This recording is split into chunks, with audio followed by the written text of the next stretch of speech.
The scent of baby powder and lavender filled my apartment as I fumbled with my keys, balancing grocery bags against my hip. My baby shower was in 2 hours, and I needed everything to be perfect. I'd spent weeks planning it with Zoe, my best friend since college, who'd insisted on handling the final touches while I picked up last-minute supplies. "Zoe," I called out, kicking the door shut behind me. "I got those little cucumber sandwiches you said were essential." No answer. The apartment was eerily quiet for a place that should be in pre-party chaos. I set the bags down on the kitchen counter and noticed something odd, a half-empty bottle of my favorite champagne, the expensive kind Colby and I had been saving for after the baby was born. "Hello?" I called again, my voice bouncing off the walls. That's when I heard it, water sloshing, followed by a soft giggle coming from the master bathroom. I followed the sound, my pregnant belly leading the way, a knot forming in my stomach. The bathroom door was cracked open. I pushed it wider to find Zoe lounging in my bathtub, bubbles up to her chin, my champagne glass dangling from her fingers. "Remy?" She didn't even attempt to cover herself, just smiled lazily. "You're early." I checked my watch. "It's 1:30. The shower starts at 3:01. "About that." She took a long sip from her glass. I pushed it back to 5:00. "Thought you could use the extra time to rest, for the baby." Something cold slithered down my spine. "You... what? Without telling me?" "I texted you." She shrugged, water rippling around her shoulders. I pulled out my phone. No texts from Zoe since yesterday when she'd confirmed she'd be here at noon to help set up. "No, you didn't." She examined her manicure, the one I'd paid for as a thank you for helping with the shower. "Must not have gone through. Technology, right?" I stood there, struggling to process what was happening. This wasn't the Zoe I knew, the one who'd held my hair back during first trimester morning sickness, who'd cried with me when we heard the heartbeat. "Where are the decorations?" I asked, noticing the apartment was completely bare of the yellow and green theme we'd planned. No balloons, no banners, no carefully arranged gift table. "In the spare room." She waved vaguely. I was just about to start when I thought, God, I need a bath. "Your tub is so much nicer than mine." The doorbell rang, startling us both. "That's weird," I said. "No one should be here yet." Zoe's expression flickered. Something like annoyance crossed her face before she composed herself. Could be the delivery guy with the cake. I headed for the door, confusion mounting. When I opened it, I found Skylar, another close friend, standing there with an apologetic look and a beautifully wrapped gift. "Hey," she said softly. "I know I'm early for the new time, but I wanted to drop this off before heading to my mom's." "New time?" Skylar's brow furrowed. "Yeah, Zoe texted everyone that it was moved to 5, but then she sent another message about an hour ago saying you weren't feeling well and needed to cancel altogether." She peered past me into the apartment. "Are you okay? You look... surprised." The floor seemed to tilt beneath me. "Zoe told everyone the shower was canceled?" "Yeah. She said the doctor put you on bed rest or something?" Skylar's confusion mirrored my own. "Is that not true?" Before I could answer, my phone buzzed with a text, then another and another. I glanced down to see messages flooding in. Friends apologizing for the canceled shower, offering to help reschedule, asking how I was feeling.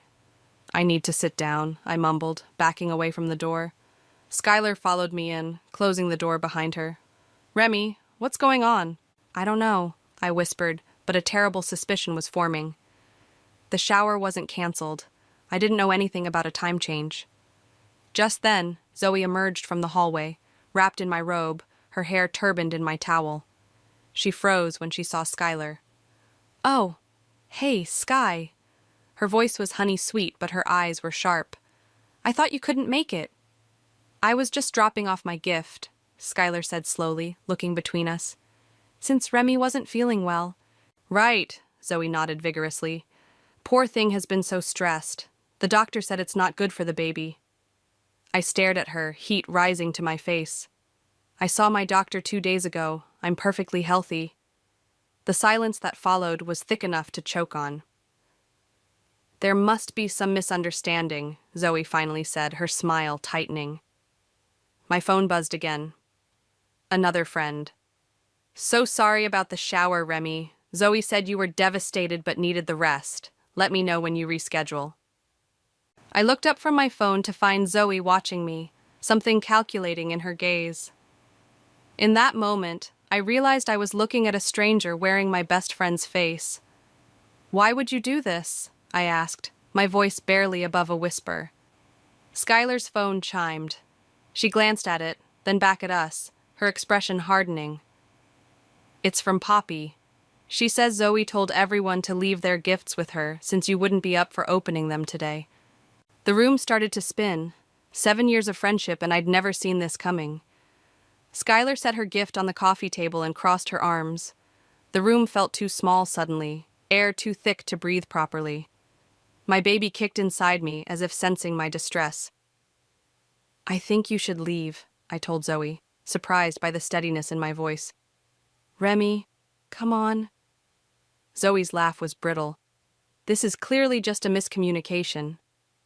A miscommunication? I held up my phone, showing the stream of apologetic texts.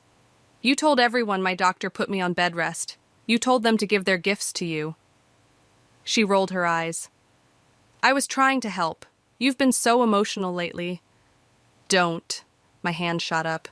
"Don't you dare blame this on pregnancy hormones." Skylar stepped between us. "Zoe, seriously, what the hell?" Zoe's face hardened. She unturbaned the towel, letting her damp hair fall around her shoulders. "Fine, whatever, I'll go." She stalked toward the bathroom, the belt of my robe trailing behind her. I sank onto the couch, hands shaking. Skylar sat beside me, her warm palm covering mine. "I don't understand," I whispered. "Why would she do this?" "I don't know." Skylar squeezed my hand. "But we're going to figure it out." 10 minutes later, Zoe emerged fully dressed, makeup perfect, not a hair out of place. She gathered her things without looking at us, dropping my house key on the counter with a theatrical clink. "For what it's worth," she said at the door, "I really was trying to help. You've been so wrapped up in baby stuff, you haven't noticed how exhausted you look." The door closed behind her before I could respond. "Unbelievable," Skylar muttered. I stared at the closed door, mind racing. "I need to see her phone." "What?" "Her phone. I need to see exactly what she sent everyone." Skylar pulled out her phone, scrolling through messages. "Here's what I got yesterday. Hey everyone. Remy's been super tired, so we're pushing the shower back to 5 p.m., same place." She scrolled more. Then today, bad news, doctor's orders, Remy needs rest, shower canceled. If you already bought gifts, I can collect them for her. My stomach twisted. "Can you forward those to me?" While Skylar sent the messages, I checked my own phone again. Nothing from Zoe about any changes. I scrolled back through our text history, looking for clues I might have missed. That's when I noticed it, a gap in our conversation from 3 days ago. We'd been discussing the guest list, and I'd asked if she'd heard back from Poppy. "That's weird," I murmured. "What?" "I'm missing texts." I showed Skylar my phone. "See, I asked about Poppy, then nothing until the next day when Zoe confirmed she'd be here at noon today." Skylar frowned.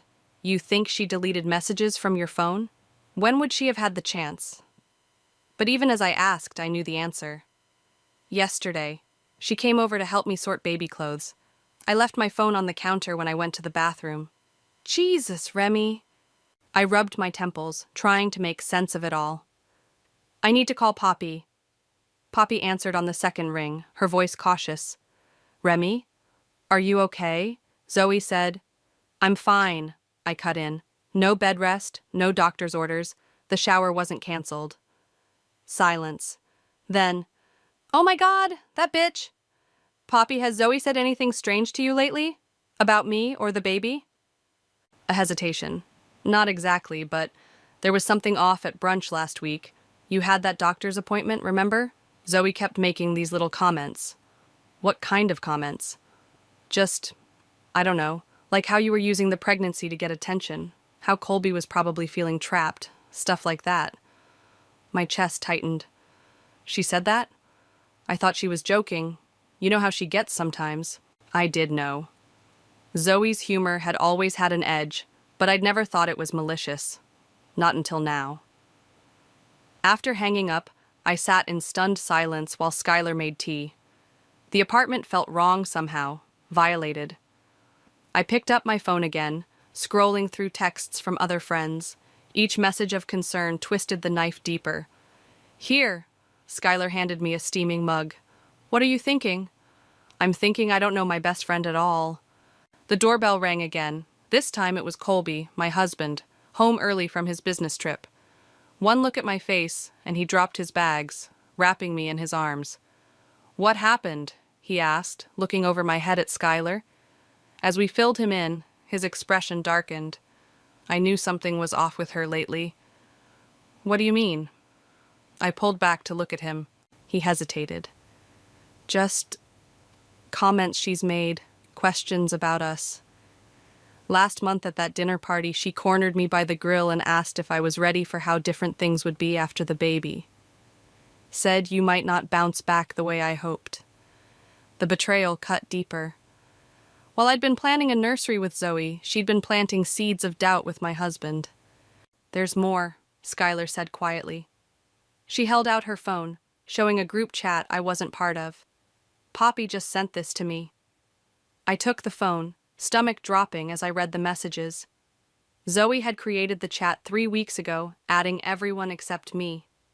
The most recent message, sent just after she'd left my apartment. "Remy's shower is officially back on, 5 p.m. at my place instead. She's been so stressed about hosting, I offered to take over. Don't tell her, it's a surprise." "She's throwing my shower at her apartment?" I whispered, disbelieving. "Look at the earlier messages," Skylar urged. I scrolled up, reading weeks of subtle undermining. Zoe positioning herself as the concerned friend, managing my difficult pregnancy moods. Suggesting gift ideas that were nothing like my taste. Planning activities I would hate. "She's not just sabotaging your shower," Colby said, his voice tight with anger. "She's replacing it, replacing you." I looked up at him, a cold realization dawning. This isn't about the shower at all, is it?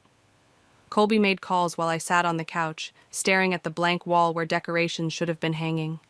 Skylar had gone to intercept guests who might show up at Zoe's apartment, armed with the truth and directions to our place instead.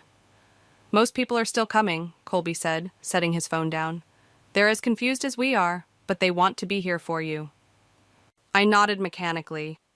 My hand rested on my belly, feeling our daughter's restless movements. "I still don't understand why she'd do this. Some people can't stand to see others happy." He sat beside me, his weight familiar and comforting. "Especially when it's something they want for themselves." The realization hit me like a physical blow. The promotion. 3 months ago, Zoe and I had both been up for the same senior position at the marketing firm where we worked. I'd gotten it, despite being pregnant. She'd congratulated me with champagne and flowers, insisting she was thrilled for me. "You think she's still angry about that?" Colby asked. "I don't know." But pieces were falling into place. Her increased interest in my pregnancy after the promotion announcement. Her subtle comments about how my maternity leave might affect my new role. Maybe it's not just the job. I grabbed my laptop and pulled up Instagram, scrolling through Zoe's recent posts. There it was, subtle but unmistakable. Photos where she looked radiant while I appeared tired or awkward. Captions emphasizing her freedom and spontaneity contrasted with hints about my new limitations. She'd been crafting a narrative for months. "I need to confront her," I said, closing the laptop. Colby frowned. "Is that a good idea? You're upset and she's clearly not thinking rationally. I'm not going to scream at her in the street."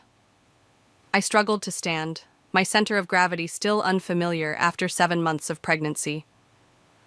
"But I need to understand, and I need to get back what's mine." "What do you mean?" I pointed to the spare room. "The decorations, the guest book, the games, everything we bought for today. It's all still here. She said it was in the spare room." We checked, but the room was empty except for the half-assembled crib Colby had been working on. She must have taken it all to her place, Colby said. My phone buzzed with a text from Skylar. At Z's apartment. Decorations everywhere. Our decorations. The yellow and green ones we picked out. She's telling everyone you asked her to host at the last minute because your AC broke. I showed Colby the message. His jaw tightened. That's it. I grabbed my purse. I'm going over there. Not alone, you're not. 20 minutes later, we pulled up outside Zoe's building. Through her first-floor window, I could see yellow and green balloons bobbing against the ceiling. My balloons, my shower, my friends. Wait, Colby said as I reached for the door handle. Let's think this through. What exactly do you want to accomplish here? I paused, considering. I want my friends to know the truth. I want my things back. And I swallowed hard. I want to know why. Why she would betray me like this. He nodded. Okay, but remember, she's already shown she's willing to lie. Be prepared for that. We approached her door and I could hear laughter inside. My hand hovered over the doorbell, suddenly uncertain. What if I was overreacting? What if there was a reasonable explanation? Then I heard Zoe's voice, clear through the door. Poor Remy. She tries so hard, but organizing just isn't her thing. This shower would have been a disaster if I hadn't stepped in. Anger surged through me. I pressed the doorbell. Zoe opened the door, champagne flute in hand. Her smile froze when she saw us. Remy, Colby, what are you doing here? Her voice was too high, too bright. You know exactly why we're here. I stepped forward, forcing her to back up. You stole my baby shower. The room fell silent as our friends turned to stare. I recognized all the decorations. The handmade banner Skylar and I had crafted. The photo display of my pregnancy journey. Even the specialty cupcakes I'd ordered. Don't be ridiculous, Zoe laughed, but her eyes darted nervously. I saved your shower. Your apartment was a mess, and you were clearly overwhelmed. I simply moved everything here to help you. That's not true, and you know it. My voice was steady despite the fury coursing through me. You canceled my shower behind my back, then recreated it here without me. Poppy stepped forward, confusion on her face. Zoe told us you asked her to host because your air conditioning broke. My air conditioning is fine. I never asked her to do anything. Murmurs spread through the room. Zoe's smile became strained. You're hormonal, she said dismissively. You probably don't remember what we discussed. Stop. Colby's voice cut through the tension. Remy has the text messages proving you canceled the shower without her knowledge. You told everyone she was on bed rest. Zoe's face hardened. I was trying to help. You've been so self-absorbed since getting pregnant, and especially since the promotion. Some friend you are, taking a job you knew I wanted more than anything, then expecting me to celebrate while you have everything. The raw bitterness in her voice stunned me into silence. Is that what this is about? The promotion? I asked quietly. Something flickered in her eyes, pain, maybe, or shame, before her expression closed off again. This is about you thinking you're better than everyone else. Little Miss Perfect with her perfect husband and perfect baby and perfect career. Zoe, I reached for her arm, but she jerked away. Don't touch me.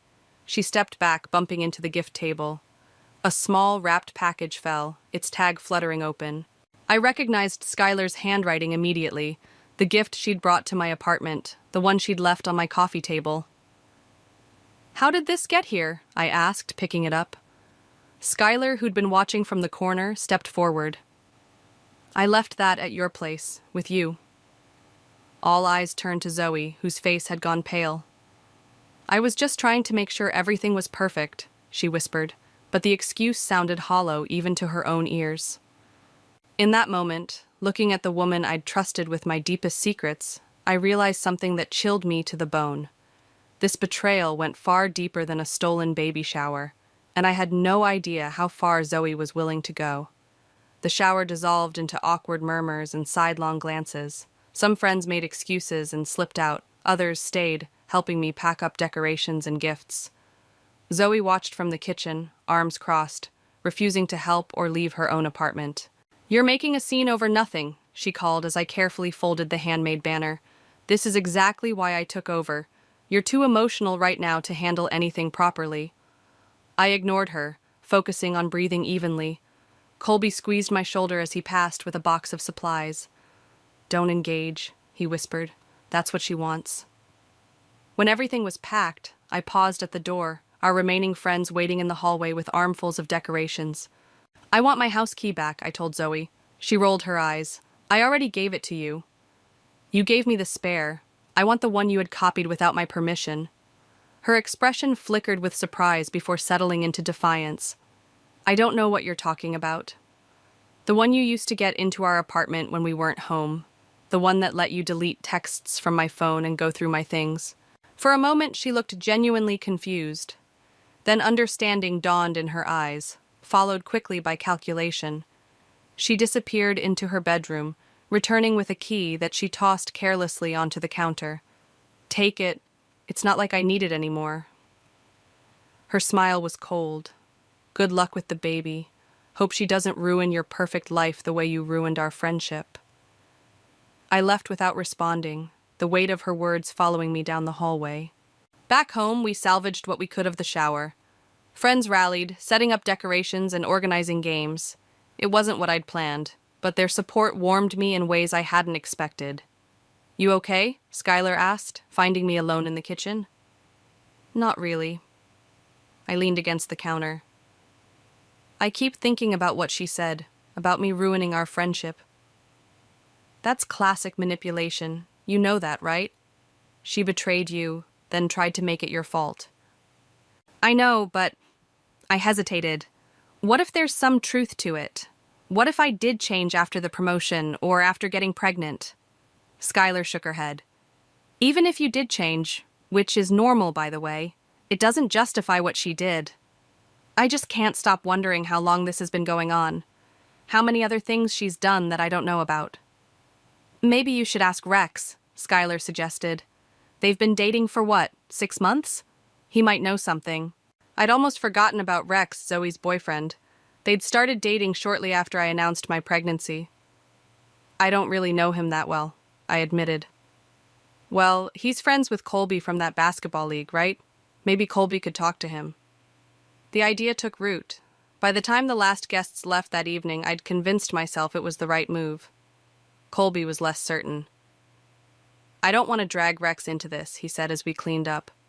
"It puts him in an awkward position." "I'm not asking you to interrogate him, just feel him out. See if he's noticed anything strange about Zoe's behavior." Colby sighed. "Fine. We're meeting for a game tomorrow anyway." The next morning, I woke to an email notification that made my blood run cold. Someone had accessed my work accounts overnight. Specifically, the client files for the Meridian campaign I'd been leading since my promotion. I called our IT department immediately. Yes, they confirmed, my credentials had been used to log in at 2:17 a.m. No, they couldn't tell from which device, but the IP address matched our office network. "Someone was in the office in the middle of the night?" I asked, disbelieving. "Appears so," the IT manager replied. "Want me to lock your account and issue new credentials?" "Yes, please. And can you tell me what files were accessed?" "The Meridian presentation deck and budget spreadsheets." My stomach dropped. The presentation I was scheduled to deliver to the client next week, my first major pitch since the promotion. I hung up and called Colby, who had left early for his basketball game with Rex. "I think Zoe's trying to sabotage my job," I told him, explaining about the account access. "Jesus," he breathed. "That's crossing a line. You need to tell your boss." "And say what? I have no proof it was her." "Who else would it be? You need to protect yourself, Remy."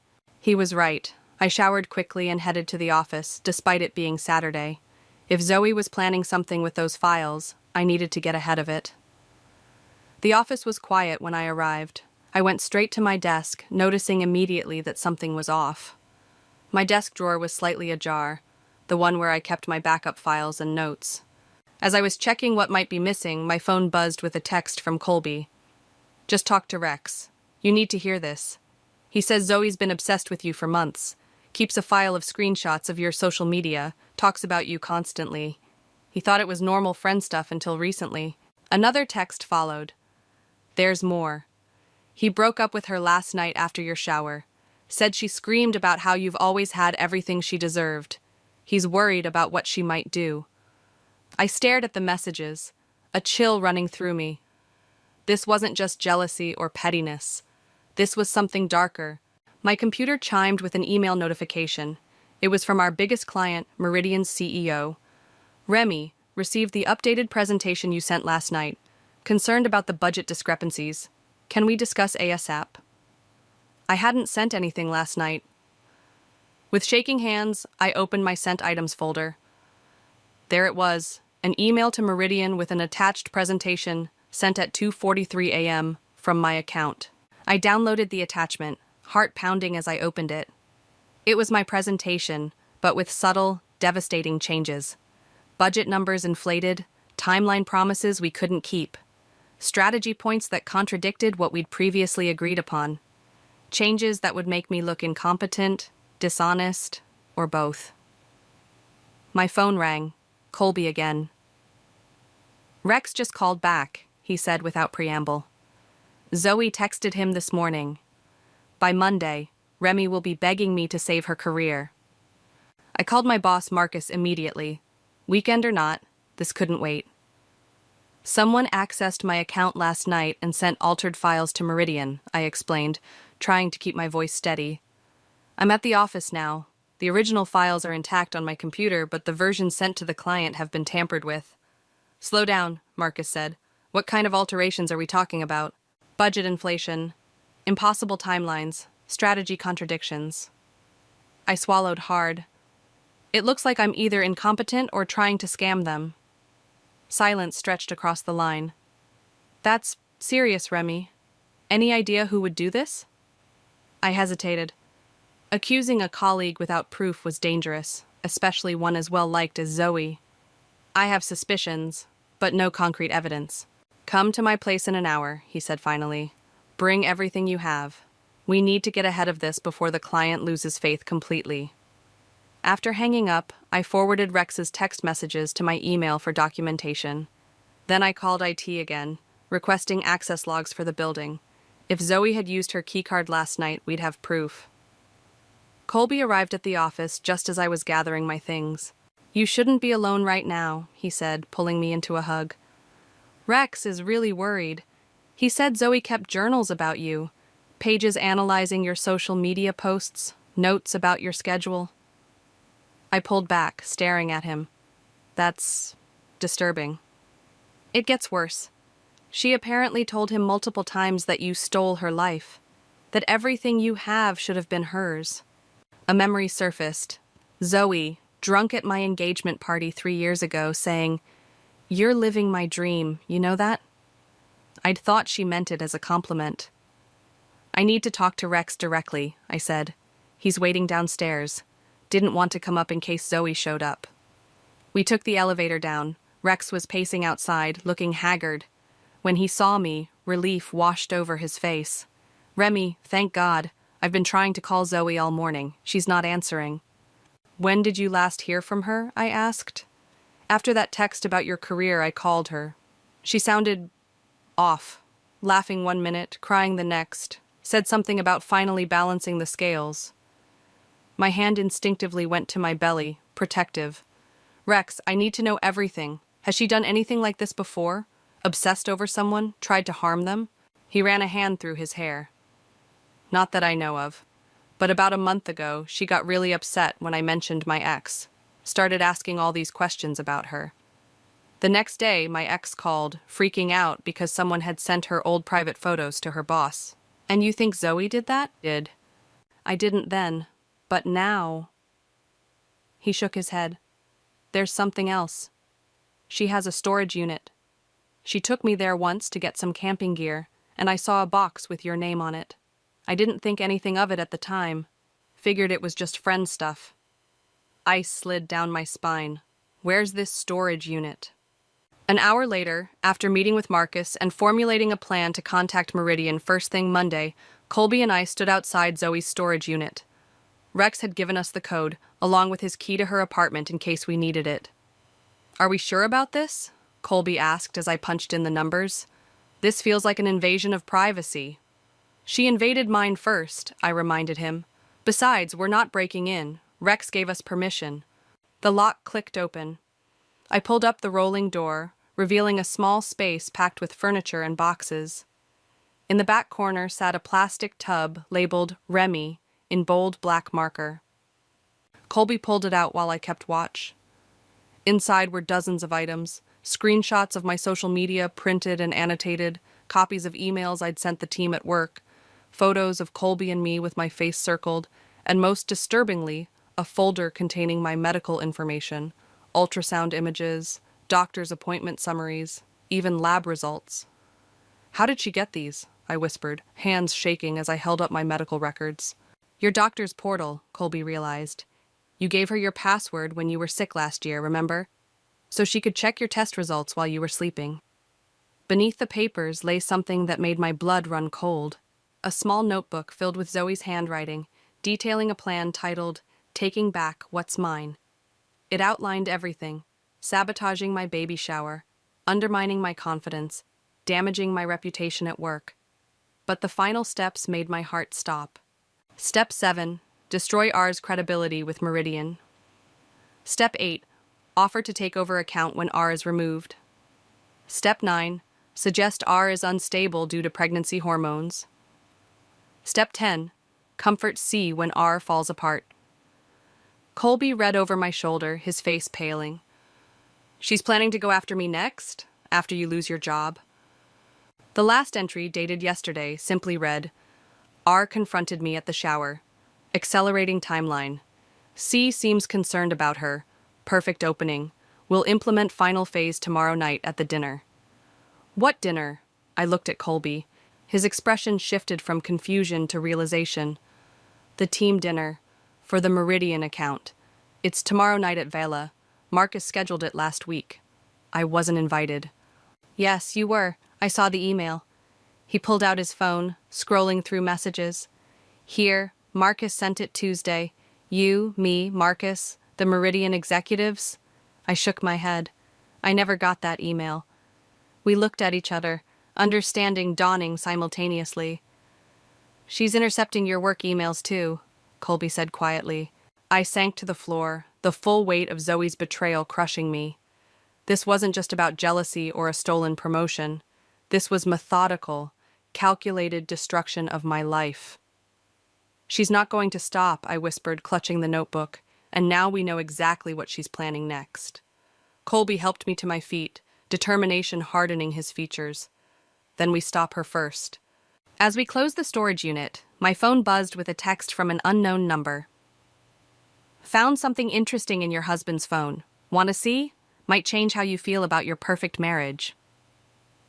Attached was a photo of Colby and Zoe, heads close together, her hand on his arm. It looked intimate, conspiratorial. The timestamp was from yesterday, during my baby shower. I stared at the photo, my throat tightening. Without a word, I handed the phone to Colby. "What the hell?" He squinted at the image. "This was when I went to get your jacket from the bedroom. She followed me, asking if you were really okay." His eyes met mine, searching. "Remy, you don't think—" "I don't know what to think anymore." The words came out sharper than intended. "Every time I think I understand how far this goes, there's another layer." The drive home passed in tense silence. My mind raced through possibilities. Was Colby hiding something? Was this just another of Zoe's manipulations? The seed of doubt had been planted, and I hated how easily it took root. At home, Colby tried to pull me into his arms, but I stepped back. "I need to ask you something," I said, forcing myself to meet his eyes. "And I need the absolute truth. Anything. Has there ever been anything between you and Zoe? Even something small that might have given her the wrong idea?" His face registered shock, then hurt. "No, never, not even close. She's fixated on you, on us, on our life together." My voice cracked. That has to come from somewhere. Colby ran a hand through his hair. "The only interaction I've had with her outside of group settings was when she called me after you got the promotion. She said she was worried about you working too hard during pregnancy. Suggested I talk to you about stepping back. You never told me that." "Because I shut it down immediately. Told her you were more than capable of managing your own career and pregnancy." He hesitated. I didn't think it was worth mentioning. I wanted to believe him. Everything in our 7 years together told me I could, but Zoe had been my friend for just as long, and look how wrong I'd been about her. I need some air, I said, grabbing my keys. Remy, please, don't leave like this. I'm not leaving. I just need to think. Outside, I sat on our front steps, breathing in the cool evening air. My phone buzzed with another text from the unknown number. He's lying. Ask him about the hotel bar 3 months ago. My fingers hovered over the keyboard. Engaging would only feed into whatever game Zoe was playing, but not knowing would eat at me. Before I could decide, another text arrived. This one from Skylar. Just got a strange call from Zoe asking about your marriage, said Colby, confided in her about problems between you two. I told her she was full of shit, but thought you should know. That settled it. I went back inside to find Colby sitting on the couch, head in his hands. She's trying to divide us, I said, showing him Skylar's text. That's her next move. Relief washed over his face. You believe me? I believe in us. I sat beside him. And I'm done letting her manipulate me. He pulled me close. What do we do now? We fight back, but not her way. I pulled out the notebook we'd found. We use her own plan against her. Sunday morning, I called Marcus again. I know who's behind the email, I told him. It's Zoe. I have evidence. A notebook detailing her plans to sabotage me and take over the Meridian account. Silence, then a heavy sigh. That's hard to believe, Remy. Zoe's been with the company for years. So have I. And I can prove it. She's planning something at the dinner tonight. Dinner? At Vela, with the Meridian executives. Another pause. There is no dinner at Vela tonight. We're meeting the Meridian team tomorrow morning at their offices. My suspicions confirmed. I explained everything. The intercepted emails, the altered presentation, the notebook. By the end, Marcus was furious. Bring everything to my office in an hour, he said. And Remy? Be careful. This level of obsession is dangerous. After hanging up, I called Poppy, who'd been uncharacteristically quiet since the shower disaster. I've been meaning to call you, she said, her voice small.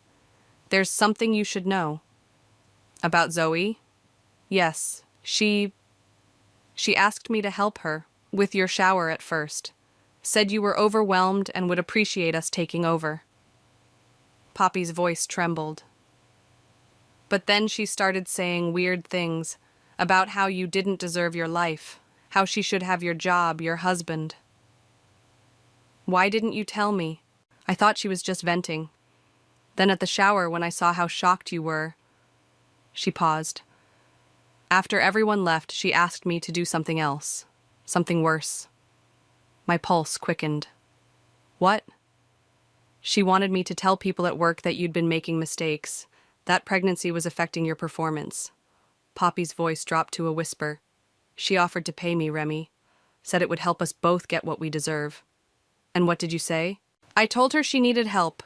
She laughed and said she was just testing my loyalty. Poppy hesitated. There's something else. She mentioned having access to your email, your medical records. Said she knew things about you that even Colby didn't know. After promising Poppy I didn't blame her, I hung up and turned to Colby. We need to change all our passwords now. While Colby handled our personal accounts, I focused on work emails and medical portals.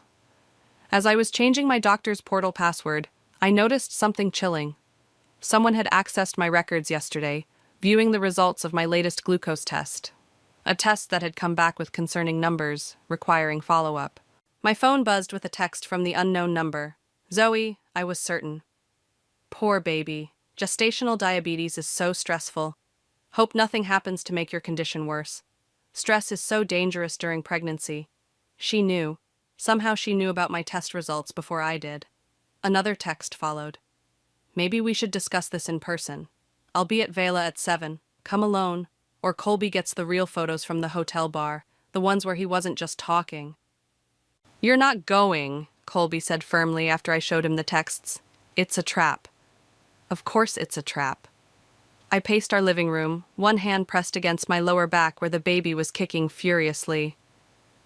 But what choice do I have? She's threatening to release something that could destroy us. Photos that don't exist. I've never been alone with her in a hotel bar or anywhere else. I stopped pacing. Then why is she so confident? Why risk everything on a bluff? Colby's expression shifted. The conference in Chicago, 3 months ago. What about it? The team dinner was at a hotel restaurant. Zoe was there, along with Marcus and the others. He ran a hand through his hair. I had a drink with everyone at the bar before dinner. She sat next to me, kept ordering rounds. My stomach tightened. And nothing happened. But she was taking pictures all night. Said she was documenting the team bonding for the company newsletter. He pulled out his phone, scrolling through photos. Here, Marcus sent me these afterward. The images showed a typical work gathering, colleagues laughing, raising glasses. In one, Colby sat at the bar with Zoe beside him, her body angled toward his, her hand resting casually on his arm as she leaned in to say something. Nothing inappropriate, but with the right cropping. She could make it look like something it wasn't, I realized. Exactly. And if she's been planning this for months, I sank onto the couch. She might have staged more interactions like that, created evidence to use later. Colby sat beside me, taking my hands. Which is why you can't meet her alone. We need to be smarter than that. My mind raced through options. Going to the police seemed premature. What crime could we prove? Telling Marcus wasn't enough. We needed concrete evidence of Zoe's plans. And ignoring her invitation would only escalate her behavior. What if we turned her trap into our trap? I said slowly. Vela was crowded for a Sunday night, its dim lighting and intimate booths perfect for what I needed. I spotted Zoe immediately, sitting at a corner table, her back to the wall so she could watch the entrance. She dressed carefully, hair sleek, makeup flawless, wearing a dress I'd once complimented. She smiled when she saw me, a predator's smile that didn't reach her eyes. You came alone, smart. She gestured to the chair across from her. Sit. You look tired. I lowered myself into the seat, acutely aware of the recording app running on my phone in my pocket. Let's skip the small talk, Zoe. What do you want? She sipped her wine, studying me over the rim of her glass. Straight to business. That's what I've always admired about you, Remy. So focused, so driven. Her smile tightened. So oblivious. To what? To the fact that you've been living my life. She set down her glass with precision. The promotion was mine. I had seniority, better numbers, stronger client relationships, but you had Marcus wrapped around your finger. That's not true. Then there's Colby. Her eyes gleamed. Did you know he flirted with me first? At that industry party where you met. He approached me, bought me a drink. Then you walked in with your perfect hair and perfect laugh, and suddenly I was invisible. I kept my expression neutral, though my heart hammered. That was 7 years ago, Zoe. Even if that were true, which I doubt, why would it matter now? Because it's always been the same story. Her voice rose slightly before she controlled it. You swoop in and take what should be mine. My job, my man, even this baby. She gestured to my stomach with disgust. You knew I was trying to get pregnant with Rex. But you had to be first with that too. The revelation stunned me. I had no idea you were trying for a baby. Of course you didn't. You never ask about my life. It's always about you. She leaned forward. But that's changing now. How? Her smile returned, cold and calculated. By this time tomorrow, your perfect life will be in shambles. Marcus already thinks you're unstable, pregnancy hormones affecting your judgment. The altered presentation was just the beginning. Tomorrow morning, the Meridian executives will receive evidence that you've been inflating numbers for months. They won't believe it. They will when it comes from your email account. And when Colby receives certain photos that suggest his pregnant wife isn't as devoted as she seems. She pulled out her phone. I've become quite skilled with Photoshop. My hands clenched under the table. So that's your plan? Frame me for fraud and destroy my marriage with fake photos? It's poetic, don't you think? You lose everything, just like I did. She took another sip of wine. Unless what? You resign from Meridian. Recommend me as your replacement. Tell everyone you need to focus on your pregnancy complications. Her eyes flicked to my stomach. Those glucose numbers were concerning, weren't they? The casual mention of my private medical information sent ice through my veins. And if I do this, you'll leave my family alone? I might even help Colby through his disappointment when his perfect wife falls apart. Her smile turned smug. He deserves someone stronger, someone who understands him. I'd heard enough. I reached into my pocket, pressing the button to stop the recording. Thank you for being so thorough, Zoe. That was exactly what we needed. Confusion flickered across her face. What? I stood carefully, one hand supporting my belly. You should know that Colby is currently with Marcus and the head of IT, reviewing server logs that show you accessing my accounts. Rex is giving a statement about your storage unit full of my personal information, and this entire conversation has been recorded. Her face drained of color. You're lying. I learned from the best. I nodded toward the bar, where Skylar sat watching us, her phone visibly recording. Behind Zoe, Poppy emerged from the restroom hallway, phone also in hand. You think anyone will believe you? Zoe hissed, panic edging into her voice. It's your word against mine. Actually, it's your words against you. I pulled out my phone, showing her the recording app. You just confessed to corporate espionage, harassment, and blackmail, not to mention admitted to accessing my private medical records, which is a federal offense. She lunged for my phone, but I stepped back, bumping into someone solid. Colby stood behind me, his hand steadying my shoulder. It's over, Zoe, he said quietly. Her eyes darted between us, then to the exits where Marcus now stood with 2 security guards. The mask of confidence crumbled, revealing something raw and desperate beneath. You don't understand, she whispered, tears welling. I just wanted what you had, what I deserved. For a moment, looking at the woman who had once been my closest friend, I felt a flicker of pity. Then I remembered the notebook, the meticulous plans to destroy everything I loved. What you deserve, I said softly, is to face the consequences of your actions, just like the rest of us. Security escorted Zoe out while Marcus assured me the company would handle everything legally. In the parking lot, I watched her being led to a police car, her shoulders hunched, looking smaller than I'd ever seen her. You don't have to watch this, Colby said, his arm around my waist. Yes, I do. I couldn't look away as the officers helped her into the back seat. Just before the door closed, she looked up, her eyes meeting mine across the distance. No anger remained, just a hollow emptiness that chilled me more than her rage ever had. The drive home passed in exhausted silence. Adrenaline had drained from my system, leaving bone-deep fatigue in its wake. I leaned my head against the window, watching streetlights blur past. What happens now? Colby asked as we pulled into our driveway. I sighed. The company presses charges for corporate espionage. I file for a restraining order. We change our locks, our passwords, our routines. I meant with us. I turned to look at him, really look at him, for the first time since this nightmare began. The worry lines around his eyes had deepened. What do you mean? You doubted me today, Remy. For a moment, you thought I might have betrayed you with her. The hurt in his voice made my chest ache. I know. I'm sorry. Don't be sorry. Just tell me how we move forward from here. I didn't have an answer then. We went to bed in silence, backs turned to each other, a careful distance between us. Morning light filtered through the blinds as I padded into the kitchen, finding Colby already there, coffee mug in hand. He'd slept on the couch. Marcus called, he said without preamble. Zoe's been formally charged. They found more evidence at her apartment. Recordings of your phone calls, screenshots of private messages. I nodded, unsurprised. Did they find anything about you? The hotel photos she threatened me with? Nothing. Like I said, they never existed.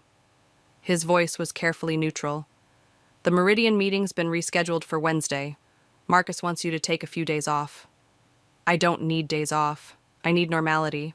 Colby set down his mug. Nothing about this situation is normal, Remy. I know that. The words came out sharper than intended. I took a breath. I'm sorry.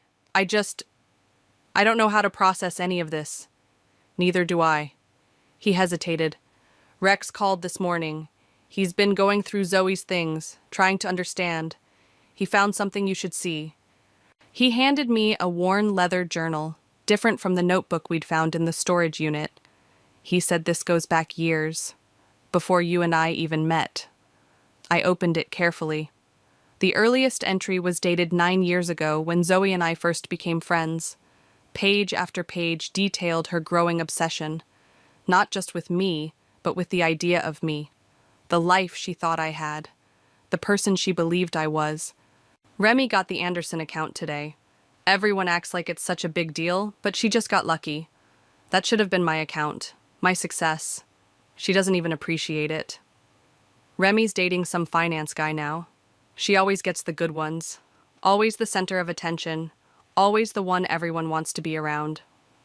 Sometimes I imagine what it would be like to be Remy, to have everyone love me without trying, to have everything come so easily.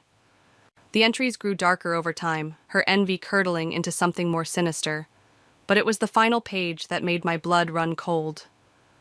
I've tried to be like her. I've tried to hate her. Nothing works. As long as she exists, I'll always be second best. The only solution is to become her, take her place. It's the only way. I closed the journal, hands trembling. She wasn't just jealous. She wanted to replace me. Completely. Colby nodded. Rex thinks she needs serious psychiatric help. He's working with her family to make sure she gets it. Good. I set the journal aside. That's good. We sat in silence for a moment, the weight of everything between us. I keep thinking about what she said, I finally admitted. About me taking what should have been hers. What if there's some truth to it? What if I've been blind to my own privilege, my own luck? Colby considered this. Maybe there is some truth there. We all have blind spots. But her response, trying to destroy you rather than talk to you, that's on her, not you. I know. I met his eyes. But it's made me think about how I move through the world, how I treat people. I don't want to be oblivious to others' pain. That's growth, Remy. Taking something valuable even from this nightmare. I reached for his hand across the table. I'm sorry I doubted you. Even for a moment. I understand why you did. His fingers intertwined with mine. Trust is fragile. We're both learning that. So where do we go from here? He squeezed my hand. Forward. Together. More aware of what we have and how quickly it can be threatened. The baby kicked then, a strong movement that made me gasp. Colby's hand moved to my belly, his face softening as he felt our daughter's movements. She's going to be strong, he said, like her mother. I covered his hand with mine. I don't feel strong. I feel changed. Changed how? I considered the question carefully. I used to think I knew people, could read them. Now I realize how much we never see, the hidden resentments, the secret pains. Everyone's fighting battles we know nothing about. Even the people closest to us, Colby agreed, especially them. I looked down at our joined hands. But I refuse to let this make me suspicious of everyone. That's no way to live. So what's the alternative? The answer came with surprising clarity. Boundaries, clearer ones, and honesty, even when it's uncomfortable. I met his gaze. Starting with us. He nodded slowly. I can work with that. Outside, rain began to fall, a gentle patter against the windows. The world continued, as it always did. In the aftermath of betrayal, we were different, more cautious perhaps, but also more aware. Of each other, of ourselves, of the fragile, precious thing we'd almost lost. I choose trust, I said softly, even knowing how badly it can hurt when broken. Colby's eyes held mine, understanding passing between us. That, he said, is the bravest thing I've ever heard.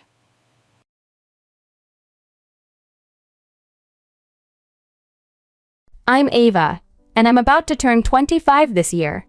I've been happily married to my husband Mateo for 6 years, and our son Jack just celebrated his 5th birthday. Initially, I worked full-time, but now I've shifted to part-time at the same company to better balance family life. Mateo, who is 4 years my senior at 33, was very romantic and proactive during our dating period. However, after we got married, I noticed a more dominating side to his personality. Mateo has an 18-year-old sister named Sophia. Their significant age gap seems to foster a rather indulgent relationship on his part. Before we were married, Sophia's frequent visits didn't bother me much. I thought it was nice how well they got along. But after the wedding, things started to change. Sophia often drops by our home unannounced, expecting to be catered to without a hint of gratitude. Rather than addressing this, Mateo expects me to simply accommodate her needs. She acts as though I'm not even there, only acknowledging Mateo with a casual, "Hey brother, I'm here again." Despite not being prepared for an extra guest, I find myself serving dinner to Sophia while Mateo, instead of being understanding, criticizes me in front of her for not being more thoughtful, even though Sophia offers what seem to be insincere apologies. It's clear she enjoys the special treatment from Mateo. After dinner, which often leaves me with just leftovers, Mateo and Sophia relax on the sofa, continuing their conversation while I'm left to clean up the dining area. They hardly acknowledge Jack or me, treating us more like household staff than family.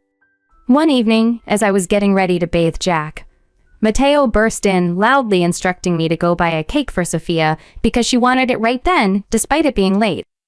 Feeling pressured, I reluctantly agreed and took Jack with me to the cake shop. As we left, I overheard Mateo and Sophia criticizing me for being inconsiderate and even questioning their decision for him to marry me. Though Jack couldn't understand their words, he could feel the tension. To distract us both, I asked him about his cake preference, and he excitedly chose one loaded with fruits. Our visit to the cake shop turned into a pleasant distraction, discussing different types of cakes. We arrived just in time before closing and found the specific cake Sophia wanted. I also bought the fruit-laden cake Jack had set his heart on. Back home, I served the cakes. Sophia and Mateo got their cake, and I prepared Jack's special cake and brought it to the dining room. Just as I placed it in front of him, Sophia pointed at it and expressed her desire for Jack's cake. Before I could even react, Mateo had already moved the cake from Jack to Sophia, dismissing Jack's protests. He justified his action by claiming he had bought the cake with his money, and therefore had the right to decide who got what. Unable to contain my emotions any longer, I realized how unfair and unsupportive the environment had become, not just for me, but for our son as well.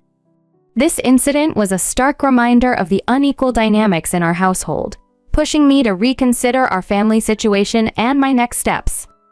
Overwhelmed by my emotions, I finally expressed my discontent. In response, Mateo threatened me with divorce. Jack, who had been crying anxiously, grasped my hand tightly and then, trying to lighten the mood, said, "Mom, I also love cake with strawberries on it, yes. It's really delicious." He said this while eating the cake initially desired by Sophia. Feeling that Jack had endured too much, I quickly lifted his cake plate when I saw Sophia reaching for it again. I took Jack to another room so he could enjoy his cake without any disturbances. Meanwhile, Mateo apologized to Sophia, regretting his apparent stinginess. I wanted to respond sharply but held back for the sake of Jack. Watching Jack happily eat his cake warmed my heart. After he finished, we decided to have a late bath and then sleep in Jack's bed, creating a little sanctuary just for us. The next morning, I found that Sophia had left early. While preparing breakfast, I was shocked to hear Jack crying.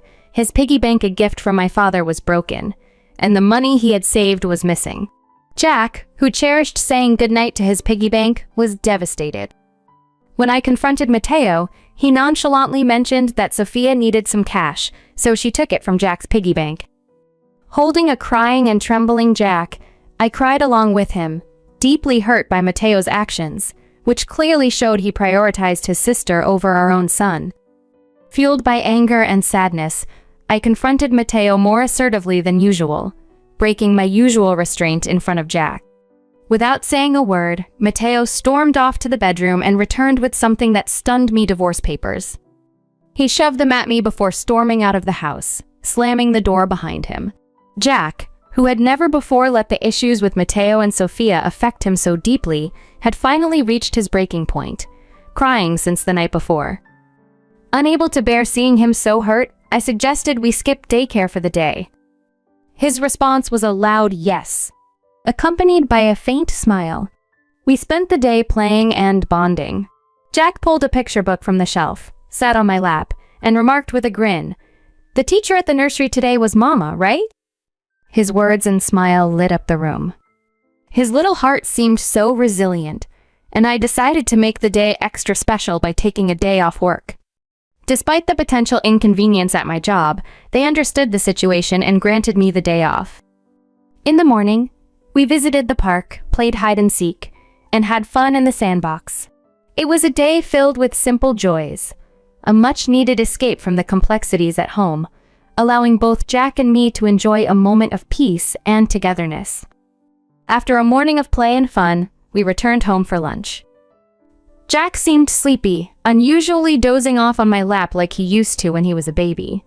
Though I initially planned to do household chores while he napped, today felt different. Instead, I chose to relish the tranquility of his peaceful face and gentle breathing. This serene moment was abruptly interrupted by a sound at the entrance. Someone had opened the front door.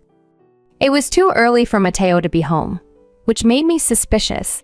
Quietly, I carried Jack to the bedroom and hid in the closet, heart pounding. I could hear someone moving around the house, and to my surprise, it was Sophia's voice. Trembling with fear, I listened as she frantically searched for something, growing increasingly frustrated by her unsuccessful hunt. She then made a phone call, discussing with Mateo their failure to find what they were looking for. After she locked the front door and left, I put Jack in his bed and tried to make sense of the disturbing events. Mateo suddenly felt like a stranger to me, and a mix of disgust and fear surged through me. Deciding that we couldn't stay in the house any longer under these circumstances, I quickly packed essentials for Jack and myself and headed to the train station. Thankfully, my parents' home was just 3 stops away. When we arrived, my parents immediately sensed something was wrong from my distressed appearance and welcomed us without questions. I explained everything to them, including my fear of staying in our home because of Mateo and Sophia's behavior. My mother speculated that Sophia might have been searching for something valuable, possibly cash or cards. Reflecting on my situation, I remembered my past life as a successful CEO in the handmade goods industry. I had passed the operational management to trusted friends when I chose to prioritize raising Jack. But I remained the CEO and still worked part-time from home, unbeknownst to Mateo. While I had mentioned to him that I received some financial support from the company, I had kept the details about my role as CEO and my savings a secret. This secrecy was due to Mateo's poor money management skills and his tendency to spend everything he earned. At first, Mateo provided only $3,710 a month for food expenses and even suggested I quit my job to become a full-time housewife. However, with the financial demands of raising Jack and the limited budget for food, I never agreed to quit my job. Instead, I continued my involvement with the company discreetly, ensuring some financial independence. This realization underscored the necessity of my decision to leave, at least until I could confront Mateo and resolve our situation more safely and openly. After Jack was born, I used my savings to cover his nursery fees and clothing since Mateo only provided $300 for our food budget each month. I never asked him for more money, leading him to believe I had savings stashed away. Given Sophia's apparent need for money and Mateo's assumptions about my financial state, it seemed likely they were searching for my cash cards. However, I have a separate savings account dedicated to Jack, into which a portion of my salary is directly deposited each month. Despite their search, they wouldn't find any cash cards since I always carry my valuables with me. Mateo had reluctantly allowed me to work part-time, and to ensure I wouldn't consider divorce, he had me sign a post-marital property waiver through a lawyer. This, combined with the suspicious activities at home, deeply unsettled me. After my father suggested I keep my valuables secure, I decided to store them, including my cash cards, in my parents' safe. One afternoon, as I pondered their need for money, Jack approached my father, crying over his broken piggy bank, a symbol of his shattered trust and savings. My father, infuriated by Jack's story, vowed to confront Mateo. My mother, however, advised a calmer approach to discover their true motives. Considering Mateo's mention of divorce might be an attempt to shift blame and make the divorce more favorable for him. Determined to uncover their intentions, I decided to secretly record their conversation by consulting a lawyer who was a friend of my father's. Returning home, I started preparing dinner with my phone discreetly recording, screen down. Mateo arrived home unexpectedly and immediately questioned me about my cash cards. His vague responses tried to mask his deceit. When I remained silent, Mateo grew agitated and demanded all my part-time earnings for his sister. Refusing, I explained that the money was for Jack's savings.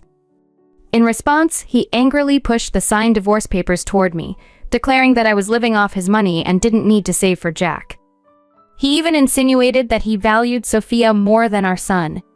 Hearing this, I stopped preparing the meal, put the divorce papers in my bag, took Jack by the hand, and headed for the door. Mateo shouted with serious intent, instructing me never to come back. I responded firmly, stating I wouldn't return to a home where strangers could freely come and go. After leaving, I received numerous messages and calls from Mateo, which I ignored and turned off my phone. Seeking refuge at my parents' house, I shared the recording and divorce papers with them.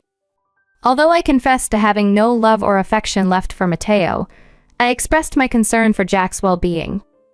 My parents supported whatever decision I would make, fully acknowledging the potential emotional impact a divorce might have on Jack.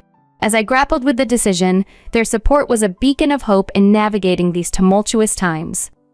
As Mateo and Jack expressed their hunger, my mother, noticing my distressed state, kindly made hamburgers Jack's favorite meal. Overwhelmed with emotions, tears welled up in my eyes as she warmly told Jack that she prepared the hamburgers so he and I could feel welcome to visit anytime. Jack, taking a bite, exclaimed with joy, praising the hamburgers and expressing a wish to eat them every day. I responded, telling him that the special taste was because the hamburgers were made with all the love I had for him.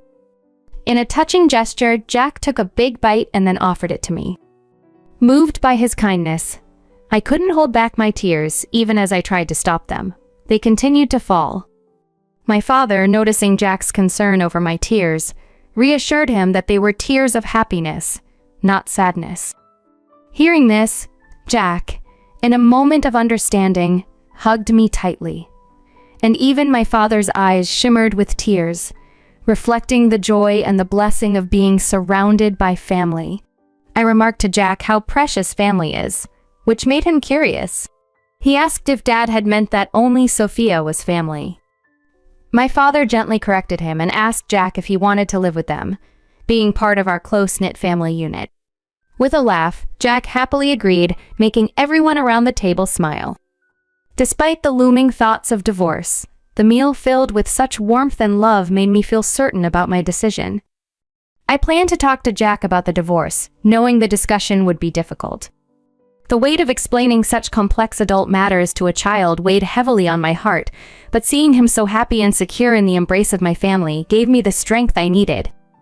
I knew that moving forward while challenging was the right path for us, ensuring that Jack would always be surrounded by love and care, shielded from any further distress.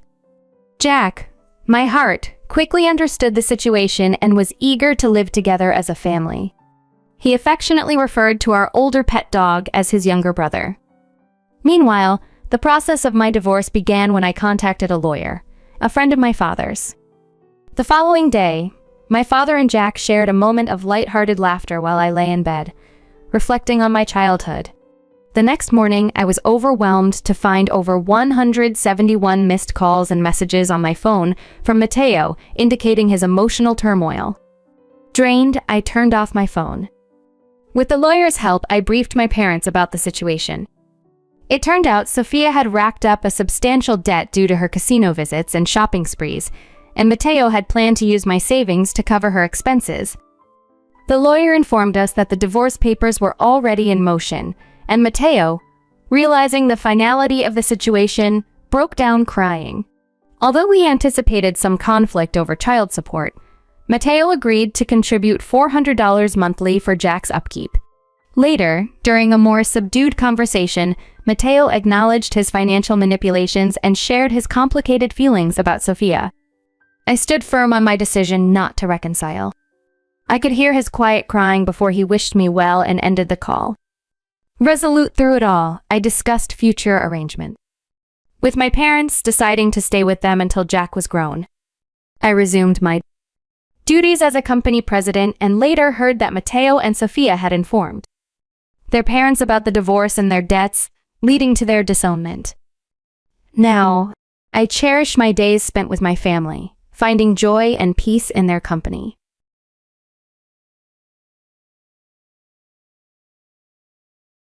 Sienna cast a frustrated glance at the taxi driver who seemed completely unaffected as he took an unnecessary detour.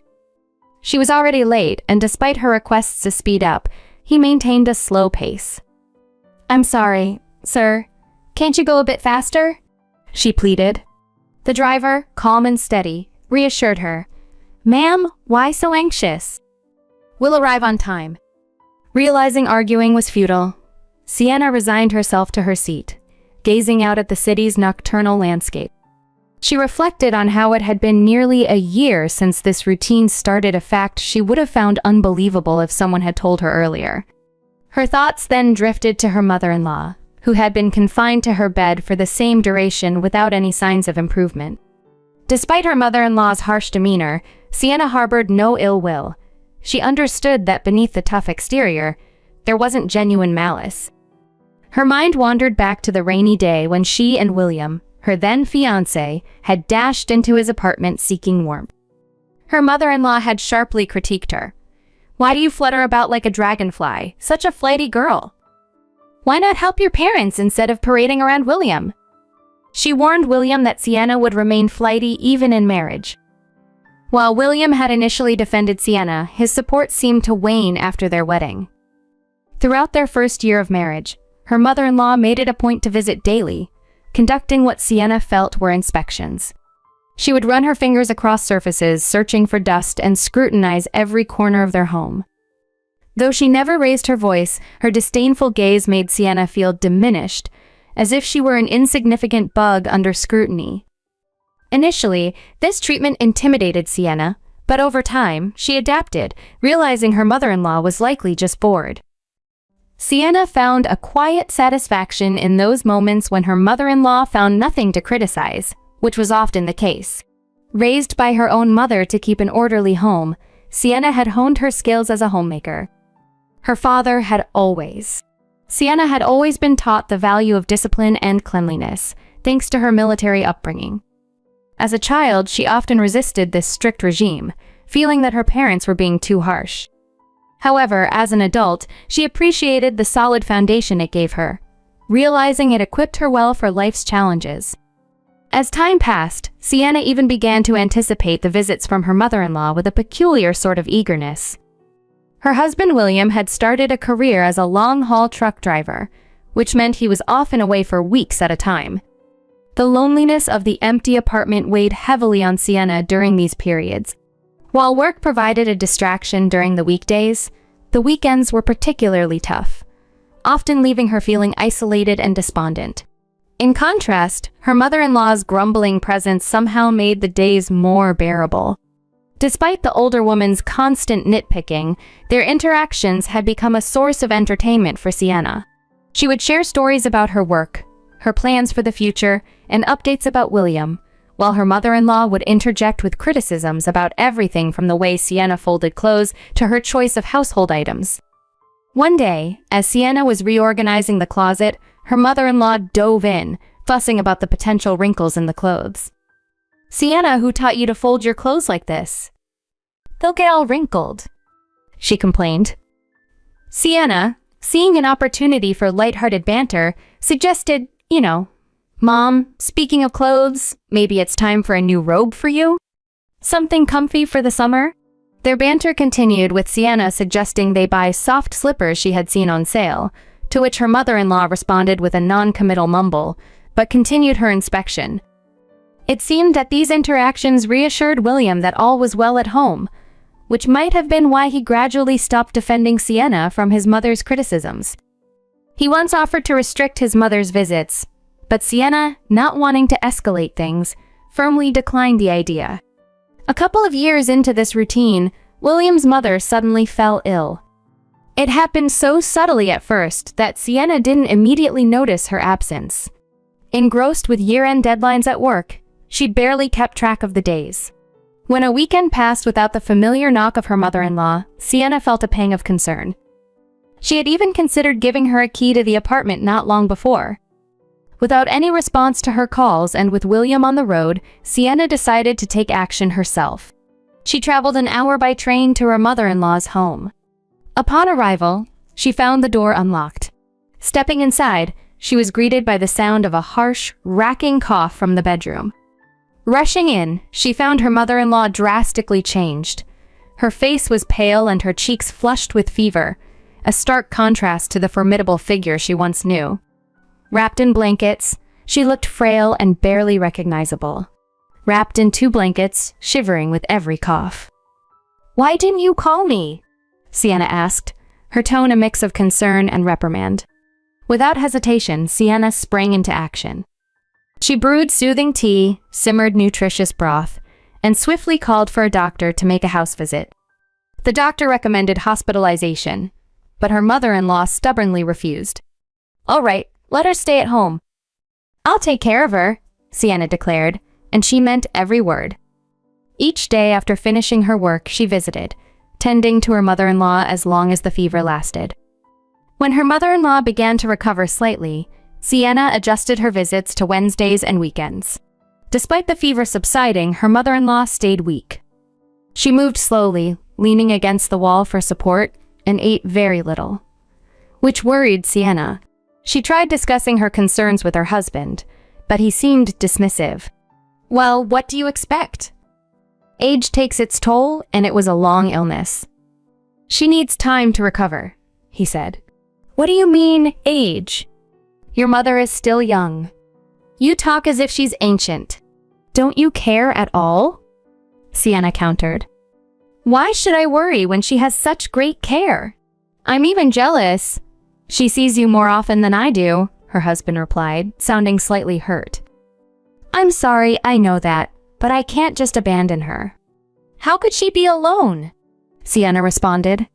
"Then why don't we hire a caregiver?" her husband suggested. "No, I don't even want to think about that.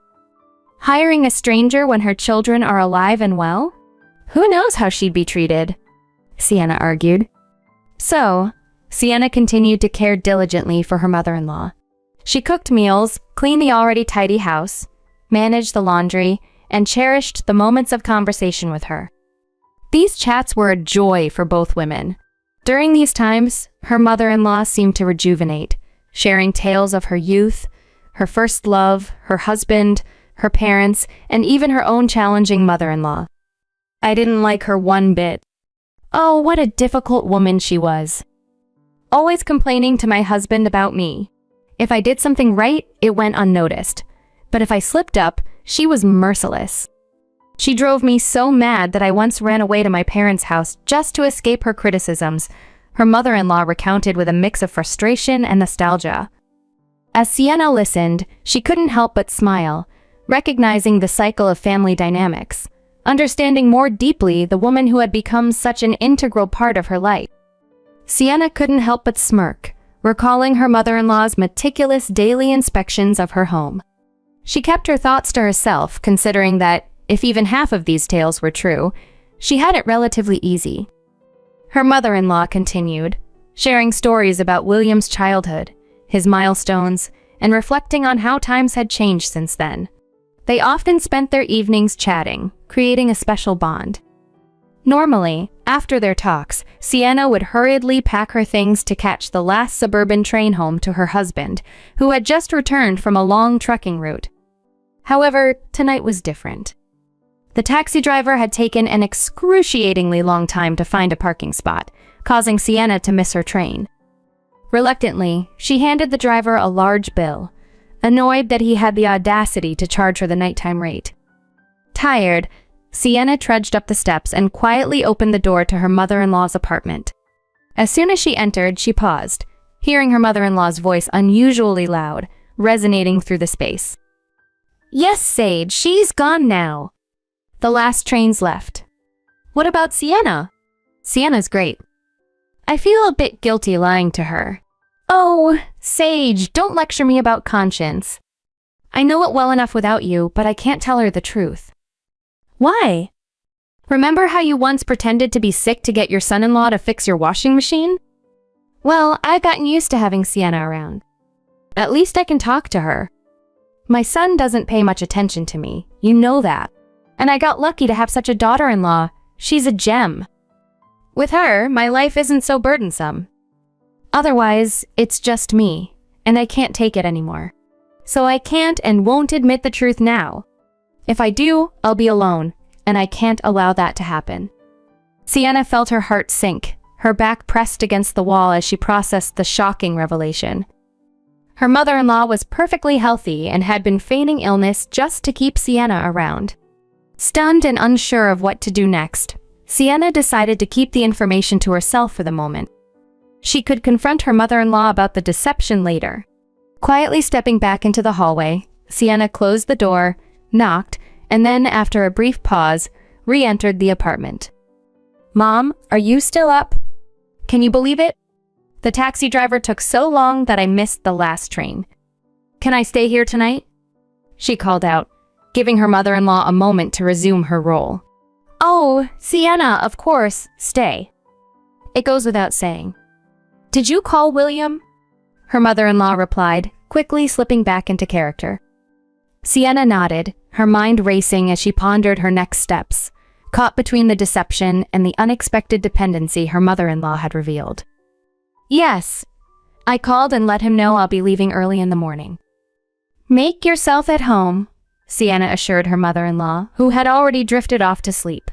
However, Sienna found herself restless, unable to sleep as she mulled over the conversation she had unintentionally overheard. Initially, she was flooded with anger about the deception. But as she lay there, thoughts of her own future loneliness crept in her children, potentially distant, her growing old alone. She empathized deeply with her mother-in-law's solitude. "William, we need to bring your mom to live with us," Sienna declared firmly the next morning, explaining the previous night's revelation. "I suspected something was off. She couldn't be sick this long without any real symptoms. But where would we put her? We're already tight on space. And what about when we have kids?" William questioned, concerned about the logistics. Sienna hesitated, then shared, "We will have kids, William, very soon. I forgot to mention, I'm pregnant." "Does Mom know?" "No, I haven't told her yet." "But William, what do we do about your mom?" "We need to think it through," William concluded. And think it through they did. Eventually, they combined their savings, sold their cramped apartment, and purchased a spacious, well-built house in the suburbs. It boasted 4 rooms, a glassed-in veranda, a lush garden, and even a small vegetable patch. They moved her mother-in-law in and relocated themselves. When they shared the news of the impending grandchild, her mother-in-law was overjoyed, and Sienna found herself moved to tears by the genuine happiness in her mother-in-law's eyes. The older woman had grown quite sentimental in recent times. Once settled, her mother-in-law came to Sienna with a heavy heart. "Daughter, I have to confess my conscience is eating at me. I wasn't really sick. It just felt so comforting to have you around. But now, I'll help with the baby, and I'll sign over the apartment to you. You're not mad at me, are you?"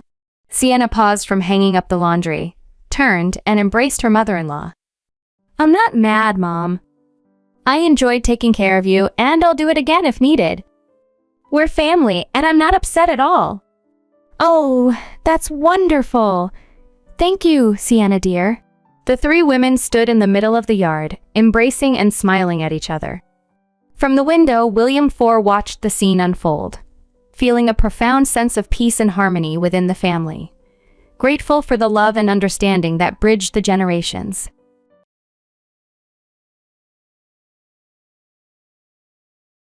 "My name is Ava, and growing up, The differences between my twin sister Mila and me were stark.